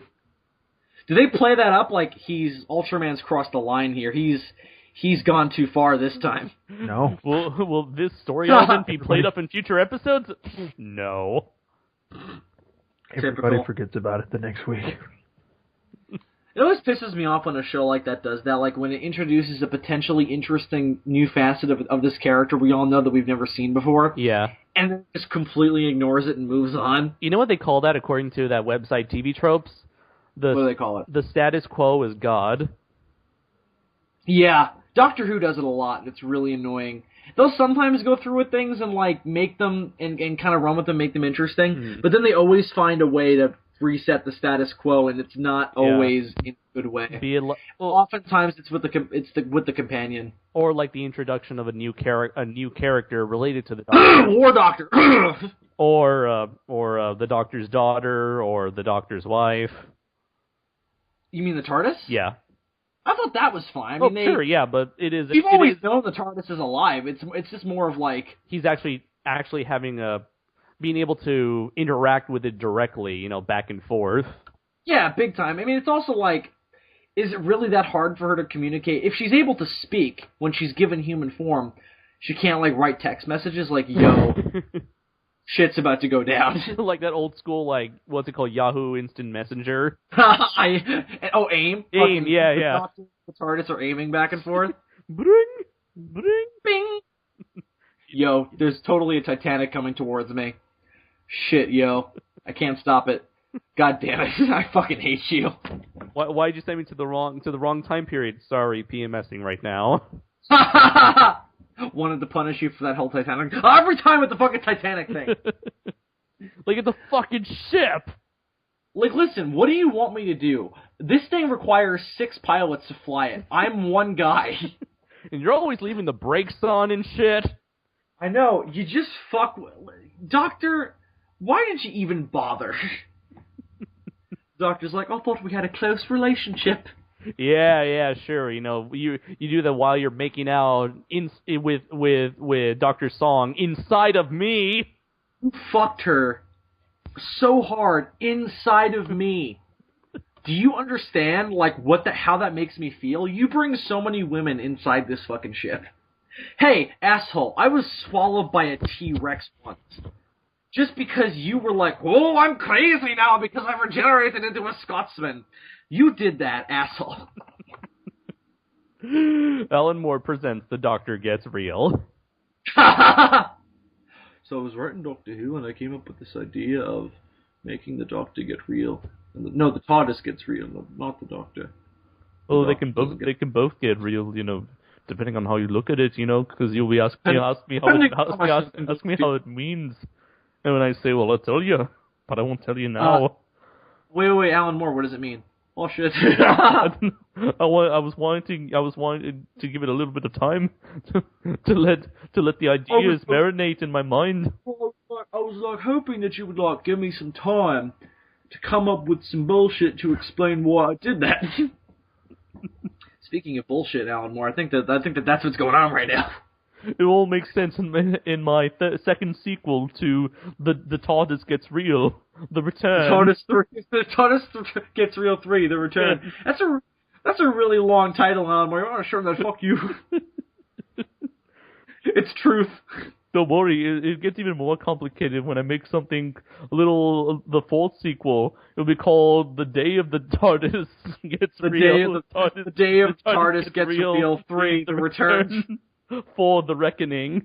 The resurrection of the TARDIS gets... Oh, fuck.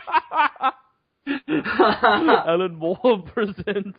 The Return of the TARDIS Gets Real 3, The Reckoning, Part 2. The Return. The Return. Son of the Return. Created by Alan Moore presents The Day of the TARDIS Gets Real. Oh, fuck. 5. This went off the rails. Redemption. By Alan Moore presents. Oh my god, Redemption 3, The Return. The time of the TARDIS gets real. 7. Well, we're running out of subtitle shit. Into Darkness. Into Darkness. By Alan Moore presents. Andres, do you have news this week? Yes, I do.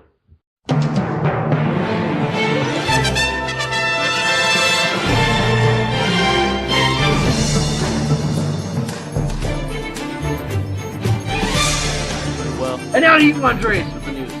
Well, the first 2 tidbits of news that I want to bring up that I couldn't last time due to unforeseeable circumstances is that in December... Hate all of you. In December, we're going to be getting 2 DVD releases based off of very well-known animes from the 70s. The first is Mazinger Z Volume 2, which will be coming out on DVD in December 23rd, 2014. And earlier in December, we're going to have Devilman, the complete TV series, coming out in December 2nd, 2014, So for all you fans of 70s anime and fans of Go Nagai, you're going to be having yourself one hell of a Christmas. What is Devilman? I've heard the name before. Mm-hmm. Devilman is one of... He had a cameo in Dragon Ball, huh? I remember, but I don't remember what he did. So Devilman is perhaps Go Nagai's second most famous creation after Mazinger Z, and it's generally Go Nagai's the story that he's most proud of. It's the story basically about this guy named Akira who is aware that demons are trying to take over the world.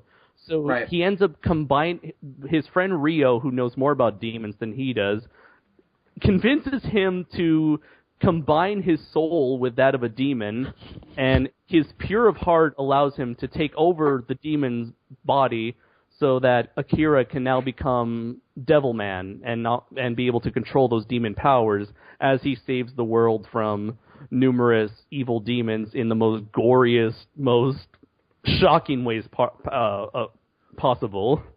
So in a kind of way, Devil May Cry? So in a sort of way, he's almost like Japanese Ghost Rider. Or Japanese Dante. Yeah. And if you ever, I recently checked out the 80s adaptation of Devilman, which is like a two episode anime, and each episode is 50 minutes long. So they're both available on YouTube with English subtitles. And are they good? The two episodes? Yeah, I'd say they're really good. I mean, I know Jacob, he loves Devilman, and so those two OVAs got me into Devilman. So yeah, in fact, I'll give you the link on Facebook right now for the future. And the Mazinger Z, I know you're a big fan of. Yeah, it's basically the very first man-piloted giant robots, and it pretty much set the standards for many giant robots to come. So, it's never been released on Blu-ray? In America, Mazinger Z has never been... Both Mazinger Z and Devilman have never been available on DVD. I think Devilman may have been available on VHS, although that's maybe the 80s one, not the 70s. So, yeah, it's like both properties, I don't think has ever had any official release. Like, fans have been relying on, bootlegs and stuff. Oh. Yeah, I know... Is it Shout Factory doing it? No, it's a company called Discotech, which previously released other... That sounds kind of shady. They previously released other, obscure-ish anime. They released another one of Go Nagai's animes called Cutie Honey, which is kind of like a sexified version of Sailor Moon, basically. And, as if Sailor Moon wasn't already sexified. Although here, no, this is straight up nudity and stuff. And I'm all for it. They also had released, what is it called? Shin Getter Robo versus Neo Getter Robo. And basically a bunch of other, a bunch of, anime in general. If you're a fan of this certain particular franchise that no one else has heard of, then there you go. That kind of speaks for us as a group, doesn't it? Yeah. So you're excited about this, I take it? Oh, most definitely, yeah. And definitely going to be getting Devilman once it comes out in about 2 weeks. I'm excited for you, Andres. I will experience it through you. Let's see. Okay, so... I will feel the pleasure rush through me as you watch Devilman. And I'll be like, I don't know why, but Andres feeling good. Makes me feel good. And then I'll start crying because I realize how much I hate my life and how shitty it is, and... Never mind, go ahead with the next news story. I just want to say, funny enough, Oh, God! I just want to say, the funniest thing is that the 70s anime adaptation Devilman was made to be, more kid-friendly, but I just want to know, how far were they... Devilman for kids! Yeah! So I'm really... Worship Satan, kids, it'll give you superpowers. I'm really curious as to just how, because the visuals of Devilman are, really fucked up. So I would imagine so. So I want to know just how far can they push it for the 70s version. Has there ever been a movie adaptation of Devilman, Andres? Because there really should be. Yes, there is actually. Jacob told me to stay away from it. Is it really that bad? Well, they need to make a good one. Devilman. They need to make movie. It's a live action movie. Devilman, the good ones. Coming soon to a CD theater near you. Is he green with red wings? Is that the dude? Yeah, that's the classic 70s version. The 80s version, he tends to have like flesh tones. He looks like Space Ghost, but a demon. And then there's the Dragon Ball version, which looks like nothing else. Here's the live action Devilman that I send on Skype. Oh, he looks completely different in Dragon Ball. I remember this vaguely. Okay, well, he looks badass in this movie, but Jacob said the movie's bad. Devilman, the movie. Devilman, Evolution. They pitch a movie, they're like, it's called Devilman, the movie. You're still gonna see it, right? Maybe. Devilman. Devilman. Then you find out motion picture. Then you find out like I directed it. And I shot it in my fucking basement. I'd be like, of course. Oh yeah, an He's interesting bit of trivia. There was actually a movie in the 70s called Mazinger Z versus Devilman. Wow, is it good? I don't know. I am Googling this. I literally Googled Devilman the movie. I figured that Devilman versus Mazinger Z or Mazinger Z versus Devilman has like no continuity at all with either show. As with when animes cross over, don't they usually just not keep it in continuity? Yeah, that seems to be the case, because I know a friend of mine who's into tokusatsu like shows like Super Sentai and Kamen Rider. He showed me clips of 2 movies that crossed over the latest Kamen Rider and Super Sentai at the time, and I was like, apparently these two franchises exist in the same universe, and neither of them have been aware of each other the whole time. Like, wouldn't Kamen Rider be aware of all the giant robot shit going on? Yeah. It's kind of like when they crossed over Power Rangers with Teenage Mutant Ninja Turtles. It's like, this does not work. It's almost as if that was just a really bad idea. I know. It's almost like that was really stupid of them to do, and they did it anyway. So I think when it comes to, like, Japanese crossovers, they just really don't give a shit about continuity or anything like that. It's like, we do not care. Just let them fight. In fact, I think with like some crossovers, they just reinterpret the origins of both characters. It's like, here's both characters having the same origin in the same movie. I remember reading something once that was like, in Zone Fighter, Godzilla has a completely different origin, and it's out of continuity. And then Toho was like, no, that's complete bullshit. He's the same character. It takes place in between Megalon. That's why Ghidorah is so weak in Gigan. No. Right. No, this is... No, it takes place after Gigan. Yeah, this is supposed to be before Destroy All Monsters, apparently. Right, like, exactly. This is why you didn't see Gigan in Destroy All Monsters, because he died. I ain't saying it makes sense. I'm just saying that's what Toho has in their fantasy. Where they're also like Atragon and Godzilla vs. Megalon are in the same universe, and they've just never met before. Mm-hmm. Okay, so let's see. Moving on. So it was recently confirmed that Attack on Titan is in fact going to be getting a second season. I already knew this. Yeah. The second and a movie. Yeah, but actually several movies, in fact. Although 2 of those movies are actually a compilation of the anime itself. The first movie I believe he's talking about the live-action movie. Oh, right. Wait, I'm talking, because I saw an article online that was like, they just cast it, and I'm like, oh. Yeah, so I'm just going to go... They showed images of the cast in their gear, and it looks badass. Yeah, so I just want to get... I was going to get to that, but I wanted to cover, like, the... I'm sorry. It's all right. The first compilation movie is called Attack on Titan Part 1 Crimson Bow and Arrow, which covers the first 13 episodes, and is actually released in Japan today. And the second movie, a compilation movie, Attack on Titan Part 2 Wings of Freedom, will open June 27th, 2015, which pretty much sums up the second half of the season.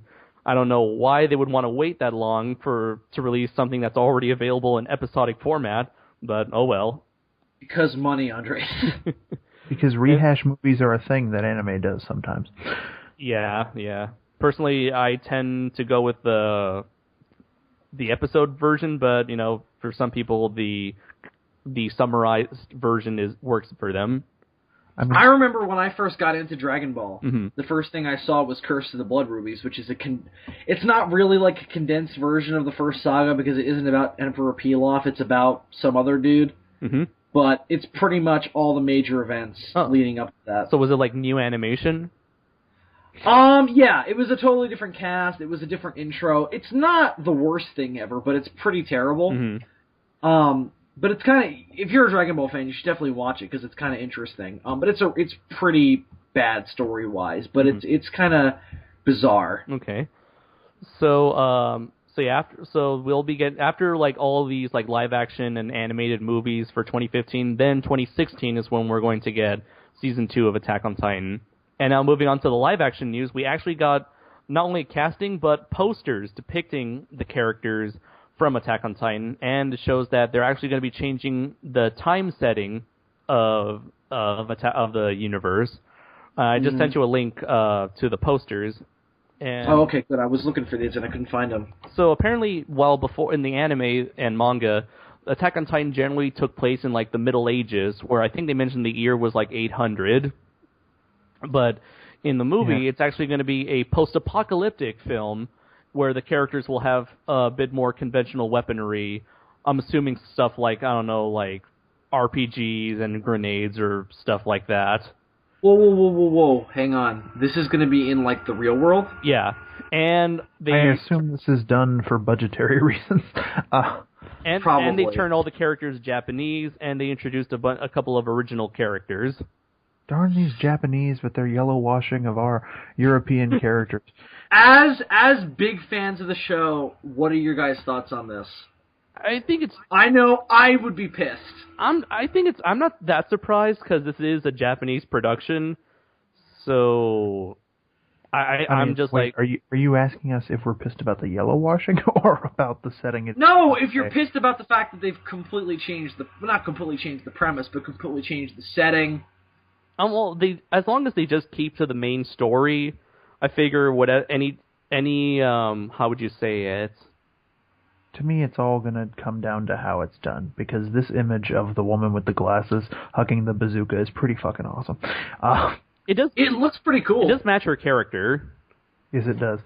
So as long as it's just going to come down to the execution, really. Yeah. I mean, like if it does stay faithful to like the heart of what the show is all about and keep the characters true to themselves.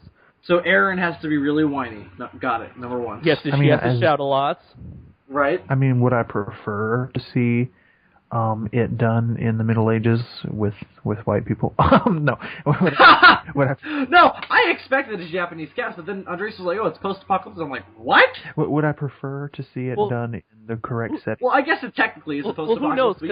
Who knows? I always had in my head, back in my head, I thought, what if the anime and manga of Attack on Titan, it's really the future, but it just looks like olden times, like they pull like the Village sort of twist.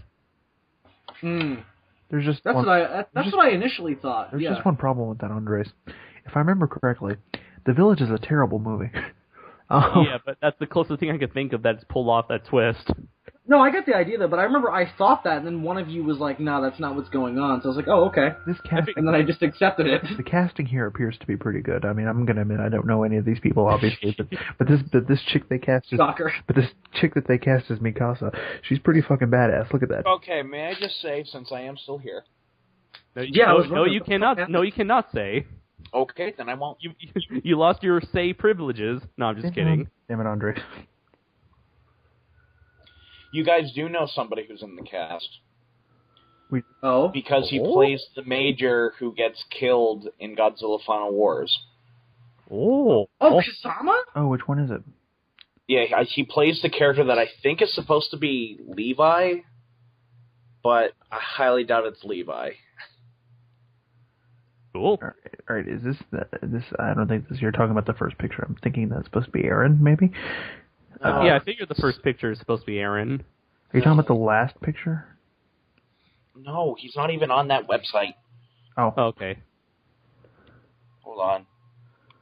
You know what's interesting? I recently learned I watched a video on YouTube. It was called like 10 Facts About Attack on Titan. And apparently that girl with the glasses, goggles, who's like obsessed about like studying the Titans. Apparently in the manga, her gender was supposed to be something that was like undetermined. Like she had a very androgynous sort of like appearance. Well, her voice in the anime is kind of androgynous.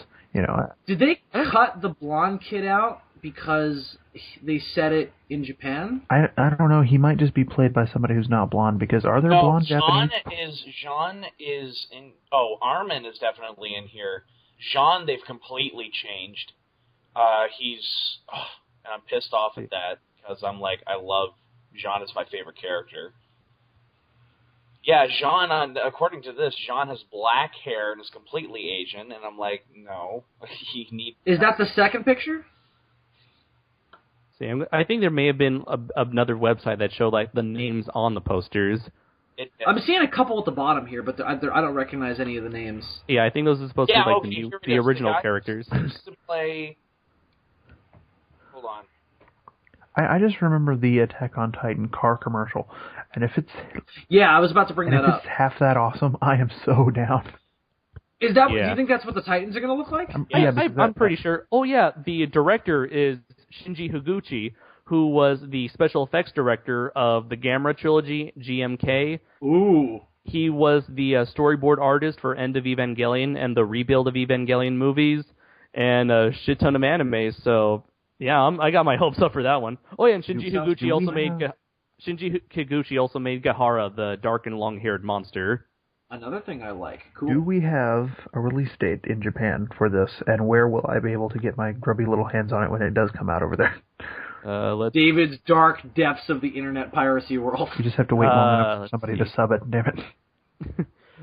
It only says like coming. That'll happen. Yeah. It only has like a very vague 2015 release date. Coming soon. Everything you love about Attack on Titan will be completely changed. I either have to wait for a sub or learn Japanese, and... Well, that's the thing. That Attack on Titan does technically take place in the future. Technically, it does. I thought it took place in the 800s. No.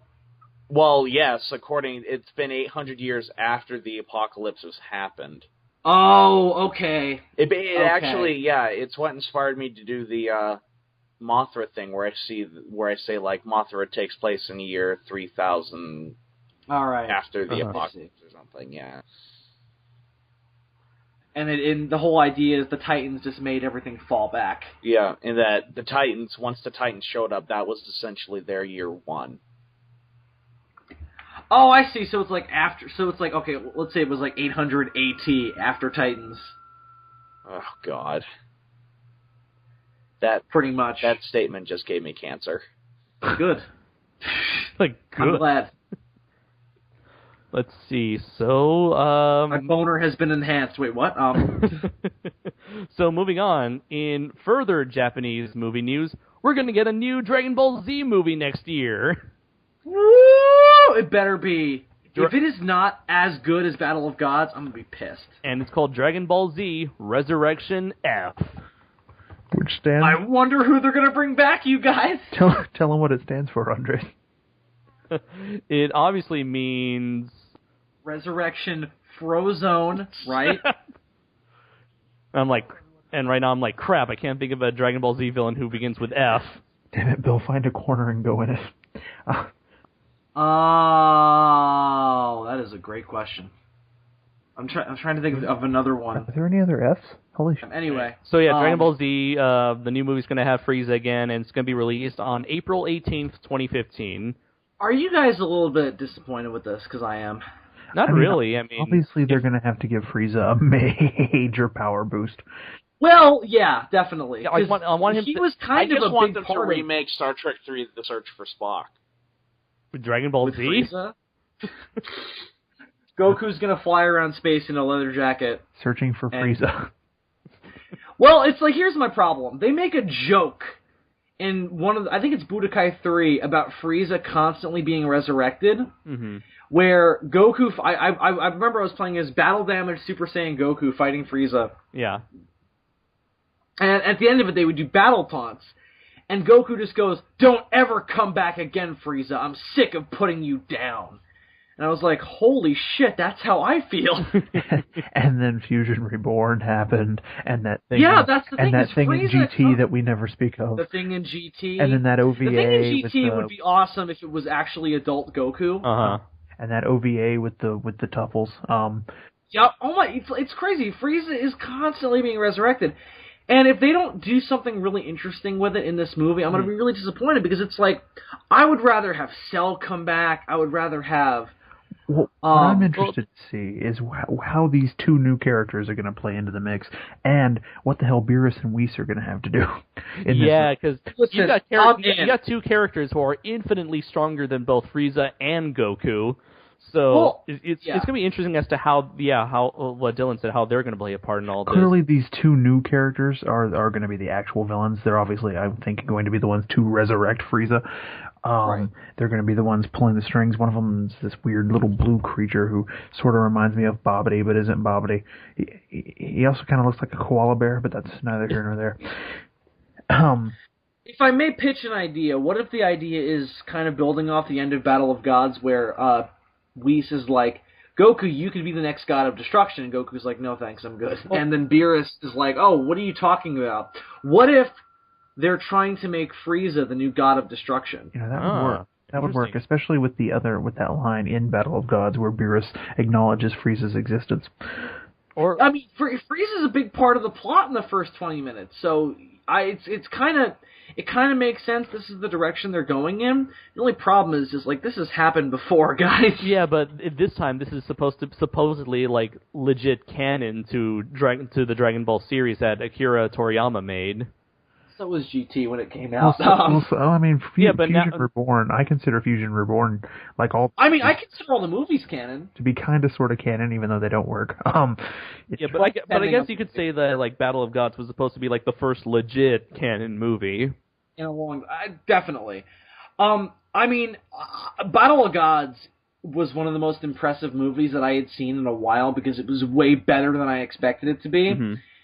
Surprisingly well written, and it's shockingly intelligent for a Dragon Ball Z reunion movie, because it wasn't really like that. It was like, we're gonna fucking tell a story. And they did. I'm really impressed, and I hope that this does the same thing and isn't riding on the novelty of Frieza's back, everybody. I hope they continue to explore interesting ideas that they did in Battle of Gods, and don't just use this as a gimmick. Like, if you remember, Lord Beerus introduced the concept of there being multiple universes.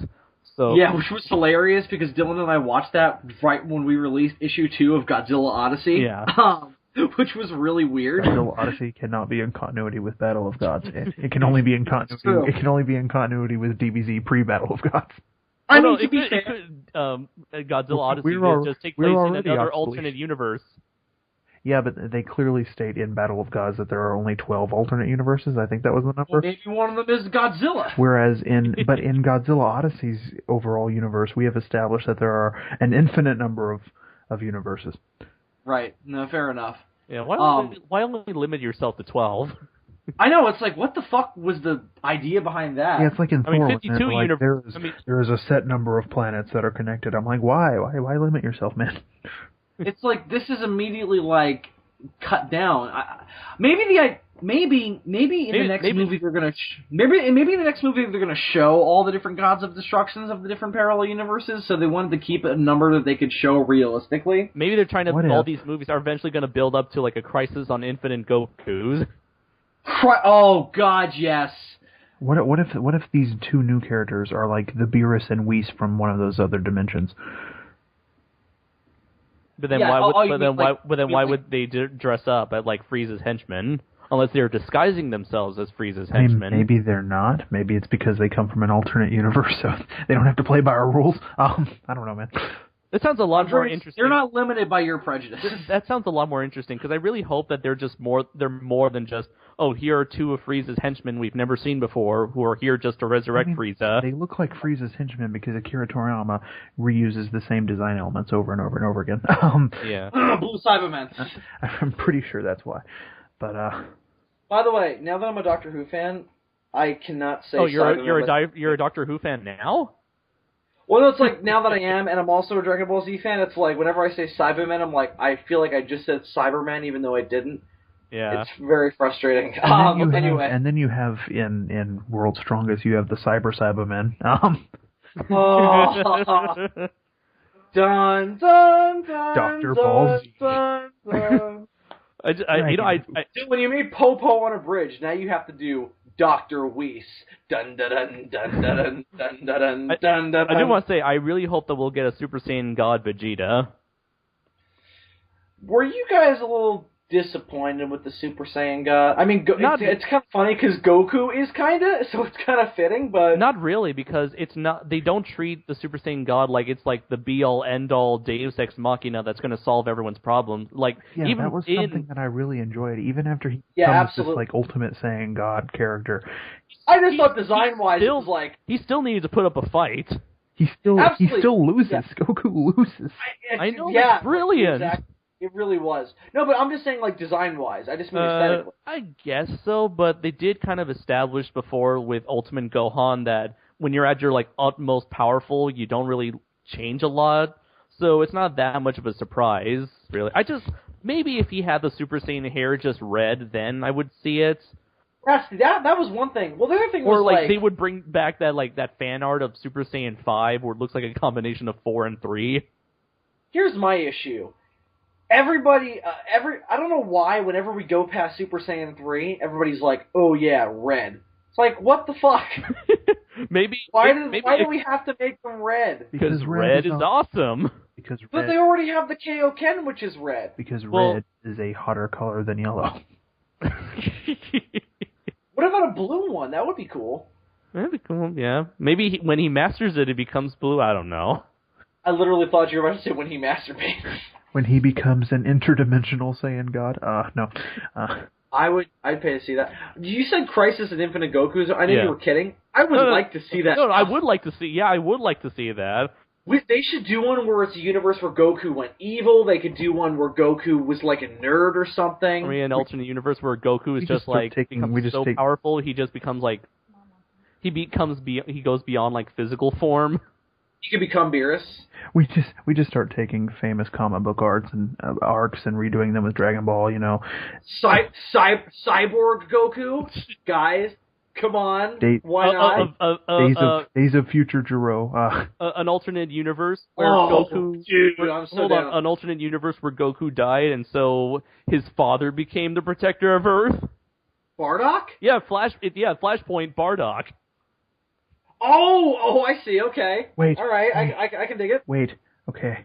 You have an alternate universe where Goku didn't hit his head as a child and, like, destroyed the Earth like he was supposed to and then became, like, the absolute ruler of the universe or whatever. And then he somehow comes into the regular universe and has to fight good Goku. And he has a goatee, of course. And so he's Turles. He's evil Goku. Oh, no, Turles didn't have a goatee. He's King Vegeta. I've always wanted to see them, like, bring back Bardock and have him have a real confrontation with Goku. Yeah. Not that dream shit and fucking Bardock, father of Goku. They did sort of do that in the PSP game Shin Budokai Another Road, where it's like, where Trunks from the future timeline encounters Majin Buu, and so he brings all the Z fighters from the past to his time to go through his version of the Majin Buu saga, and through some sort of wibbly-wobbly, timey-wimey stuff, Bardock is involved and he meets Goku. And hates him. I just want to see it. I also want to see, like, I don't know, I just think it'd be cool to bring Bardock into the mix and have him fight Goku. So Battle of Gods established that there are 12 alternate realities, right? Yeah. Correct. Do we then therefore have to assume that one of those is the one that future Trunks comes from?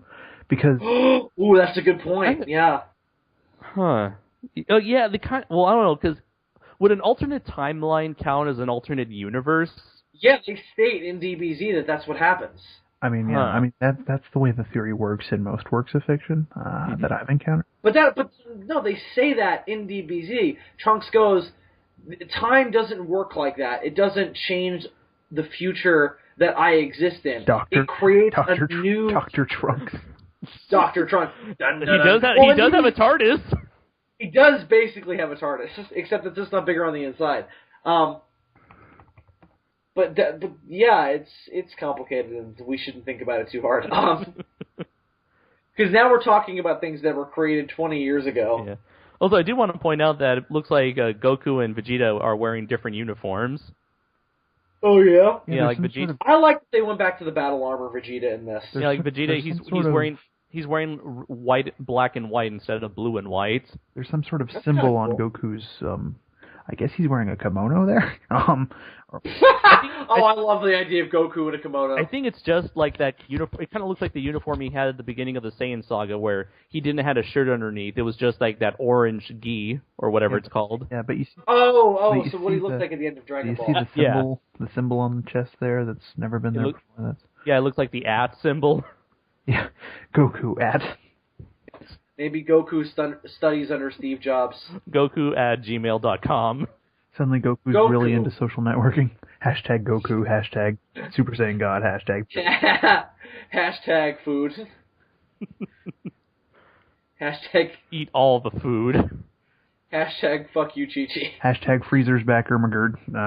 Hashtag I'm insane from Earth. He means Saiyan. It's my favorite bit from BBC Bridge. Hashtag nobody messes with Christmas. I am spirit of Christmas.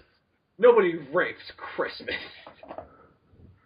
Oh, man, God! I gotta Wall Street. Now I'm gonna get mugged. Hashtag muffin button. Haha! Jokes on them. I don't have any money. Looks like I know what I'm gonna watch this Christmas. I know, right? Have a marathon of fucking DBZ Abridged. Muffin button. Oh boy. Come on, where is it? Yes! Oh my god. Yay! BBC Abridged needs to bring back the Nappa ghost. Oh wait, no, Nappa's not a ghost anymore, never mind. Yeah, Nappa's alive now. He's a Hollywood producer. Nappa, Hollywood producer. They explain that he's the reason why Hercule becomes a thing. They should make it canon that him selling the movie rights is what causes Dragon Ball Evolution to exist. Dude. And then does Hercule play Master Roshi? And then they do an abridged version of Dragon Ball Evolution. You think they're going to do that? I don't know, man. Maybe. I mean, they already did a commentary on it. Oh, okay. I was about to say they should do a commentary. I was like, oh, they already did. Oh. Hey, wait a minute, man. We already cornered the market on that shit. Who would do that? Fucking idiots. Who would subject themselves to that? I don't know. Who would spend $3 on that? Here's the thing about this poster. Who would travel all the way to New York just to do that? Right? Here's my question about this poster that worries me. They have Yamcha featured very prominently. Oh, no. Oh, no. What the fuck is Yamcha gonna do?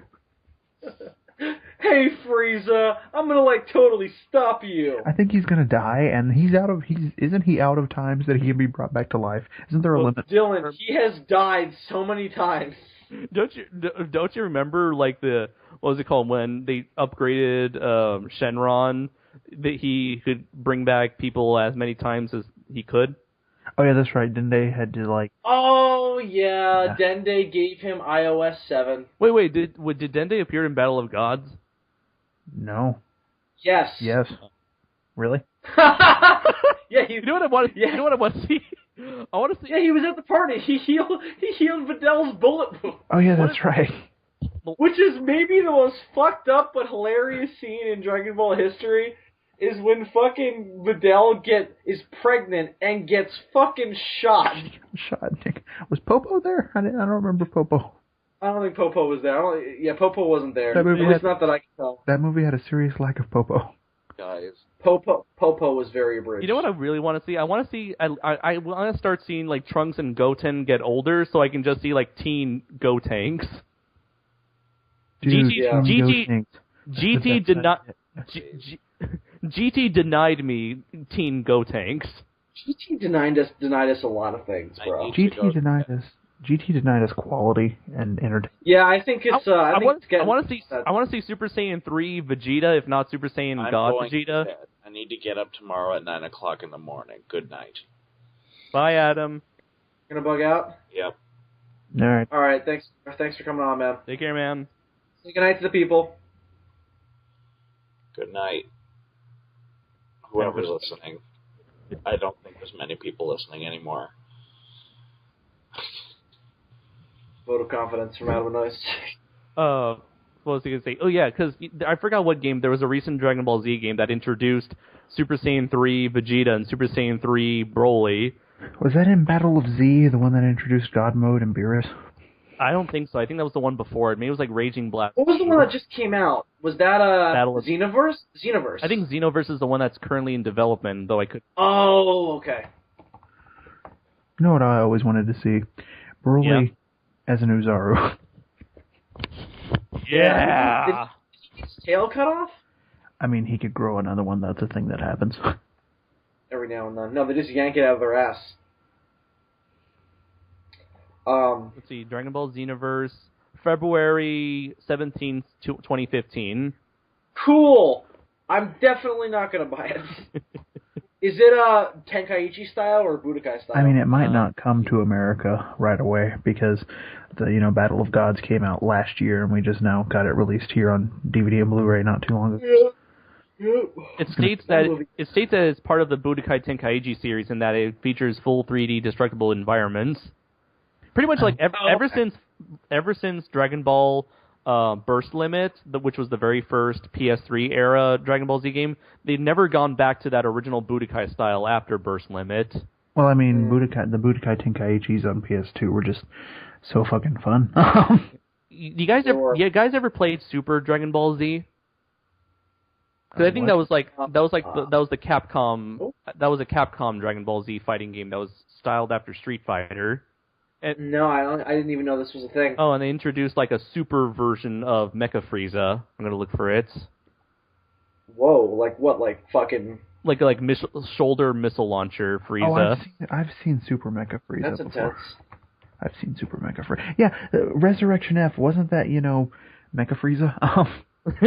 Like I said, he's come back. I don't know why, man. Why can't they just bring back I guess. Why not create somebody new? I told Andres I would have been happier if it was cooler. I want a cooler trilogy, damn it. Why not bring them back both and finally have them in the same fucking movie? And actually have them talk to each other. Give me a movie set before Frieza fought Goku on Namek. I want to have a movie of Frieza and Cooler fucking hanging out. No. Chilling, smoking weed. Fighting over territory and shit. It'd be fun. Wouldn't even have to be a movie. You could just do it as a special. I'll be down for that. Well, I can only assume that the reason why they chose Frieza at all was because they're like, hey, this is the first... Dragon Ball Z is now popular again. It's now relevant again. So let's just, while we're still riding high on this wave of nostalgia, let's, bring up the most popular Dragon Ball Z villain of all time. Has Dragon Ball Z ever not been popular? I mean, I don't know. So. Maybe it's always been popular, but... I definitely agree that it's gotten an upkick in the past year or two, but it's always been a thing. When it comes to popular anime, I think Dragon Ball is arguably the most mainstream, the most widely maybe right after Pokemon. Yeah. Yeah. Well, yeah, but Dragon Ball Z's been around longer. Or Astro Boy. Well, maybe. What about Astro Boy? Because that was the first anime. I would not say that's as popular as Dragon Ball and Pokemon. Andres, no matter how popular Astro Boy may have been, has it held that level of popularity, especially in America? I guess not. I guess Astro Boy's only for the people who I guess there's Dragon Ball Z is one of those things that stays in the public mind, at least amongst anime fans. But then Astro Boy, I guess that kind of there are people who target towards an older demographic, I guess. There are people who know what DBZ is who will be like, "What the fuck is Astro Boy?" There are people who know what DBZ is who would ask, "What is an anime?" They don't even know. Yeah, they just think it's a cartoon. Yeah. But Andres, we're really, really far in, so let's wrap up on. So let's see. The last bit of news that I have here relates to Super Smash Bros. The latest Super Smash Bros. Game. The Wii U version just came out. I think today or yesterday. I think it was yesterday because Friday. Yeah. And, well, I mean, they're gonna hear it. They're gonna hear it way after that. So okay. So it was a while ago. It was announced that if you got both the 3DS and the Wii U version of Super Smash Bros., you will be able to get Mewtwo as a free downloadable character. And it was revealed that at least in Europe, that Mewtwo would eventually become what you'll be able to purchase Mewtwo without having to own both versions, at least in Europe. But nothing's been confirmed for America, so for now, if you register both Smash Brothers games before January 20th, you will get Mewtwo for free, as well as a soundtrack containing 72 songs from the game. Question. Yeah. I heard a rumor a long time ago they were going to put Godzilla in one of these Smash Brothers games. Was that bullshit? Yeah. Yeah. Oh, alright, then I don't care. Of course. Although it's kind of weird that they waited this long for Mewtwo, yet they brought back Dr. Mario in the game. Here's the thing about Mewtwo. Mewtwo's fucking awesome. I love me some Mewtwo. Mewtwo is cool. The greatest Pokemon villain of all time. Lugia was cooler, though. He should have kept that armor. Mewtwo, what are you thinking, not wearing that armor? That armor was badass. Yeah, man, what are you trying to be, Iron Man and Iron Man 3? You gotta be Iron Man and Iron Man 2. Hey, man, Iron Man didn't exist in the public conscious when Mewtwo was around. Yeah. in movie That's why. And that, Andres, is why Pokemon the movie failed. Because Iron Man was not popular at that time. That is the explanation. There was a lot of reasons why that movie failed, Bill. Besides that. And most of them is because of Iron Man. Mewtwo is like the Frieza of Pokemon. In that he looks like... He's kind of weird looking. He is the Frieza of Pokemon. Why, Dylan? What's your deep reason why he kind of looks like him? No, they're both like the first super huge villain in their respective I agree. Yeah, even hey man, I'm not denying you. I'm fucking with you. I'm right there. I'm right there with you. Even in the original Pokemon Red and Blue and Yellow games, he was a bitch to capture unless he had a Master Ball. If you capture Mewtwo, can't he just be like, "Hey man, let me out"? And you're like, "Oh shit, it's talking to me. I'm gonna release it." Yeah, the problem. And then he could just kill you. The problem with Mewtwo is he's sentient. But aren't all Pokemon supposed to be sentient, with human level intelligence? Then that is fucked up what they do to them. And how supposedly they eat Pokemon in this world. We've talked before about how fucked up the Pokemon universe is upon observation. Right. It's very inconsistent. Sometimes they have sentience. Sometimes they're just animalistic. Sometimes they're just straight up beast mode all the time. Sometimes they're accountants. Sometimes they're lawyers, soldiers. Sometimes they're firemen. Sometimes they're entertainers. Take that how you will. Wait a minute, question. Yeah. Are there clones in the Pokemon universe? Why do all the police people look the same? Because they're all related to each other. Well, actually, it's an in-joke, because in the original... Did you say if there aren't clones in the Pokemon universe? Because there are clones in the Pokemon universe. That's what Mewtwo is. Whoa, Andres, you've been made. What? So are they clones, or are they just... did some guy was like, I'm gonna fuck every single woman with blue hair in the country? No, well, it's the thing where it's supposed to be an in-joke, because in the original Game Boy Advance game... Not Game Boy Advance. In the original Game Boy games, all the police women and all the Nurse Joys, they all were the same character model for obvious reasons, for, graphical limitations. So they translated that literally into the anime and just made that a running joke, saying that, all the nurses look alike and all the police women, what is it called, Officer Jenny's look alike. I see. Okay. I always wondered about that. And supposedly they're all related. Every single Nurse Joy and every single Officer Jenny from across... Isn't that fucked up, though? Some guy and some girl had that many kids. Yeah. And they all looked exactly alike. Wasn't there an episode where they had, they all got together? I think that may have been, a picture that someone shared, that one of them shared to, Ash and the gang. Ash and the gang. I remember when I was, Ash and his posse. I remember when I was 5 years old, I was enormously into Pokemon. Yeah. And I had this black hoodie, and for some reason, I called it my Ash Ketchum jacket. And there was no reason why I should do such a thing. Did it have any resemblance to anything that Ash Ketchum has ever worn in the history of ever? No. Well, he always wears a hoodie, I believe. Well, that wasn't the reason. The reason was because my mom wouldn't let me wear my jacket open, like with the zipper undone. Uh-huh. And I would do that thinking I was being a rebel. And then I was like, I'm Ash Ketchum, bitch. Son. Boy. And I would roll up into kindergarten like, yo, ladies, what's up? You like my Ash Ketchum jacket? And that's why, that explains my whole life. Makes sense. Makes perfect sense. Makes crystal clear Makes sense. the clearest amount of sense you can possibly make in the Sons of Serizawa podcast. Andres, did you have an Ash Ketchum jacket? No.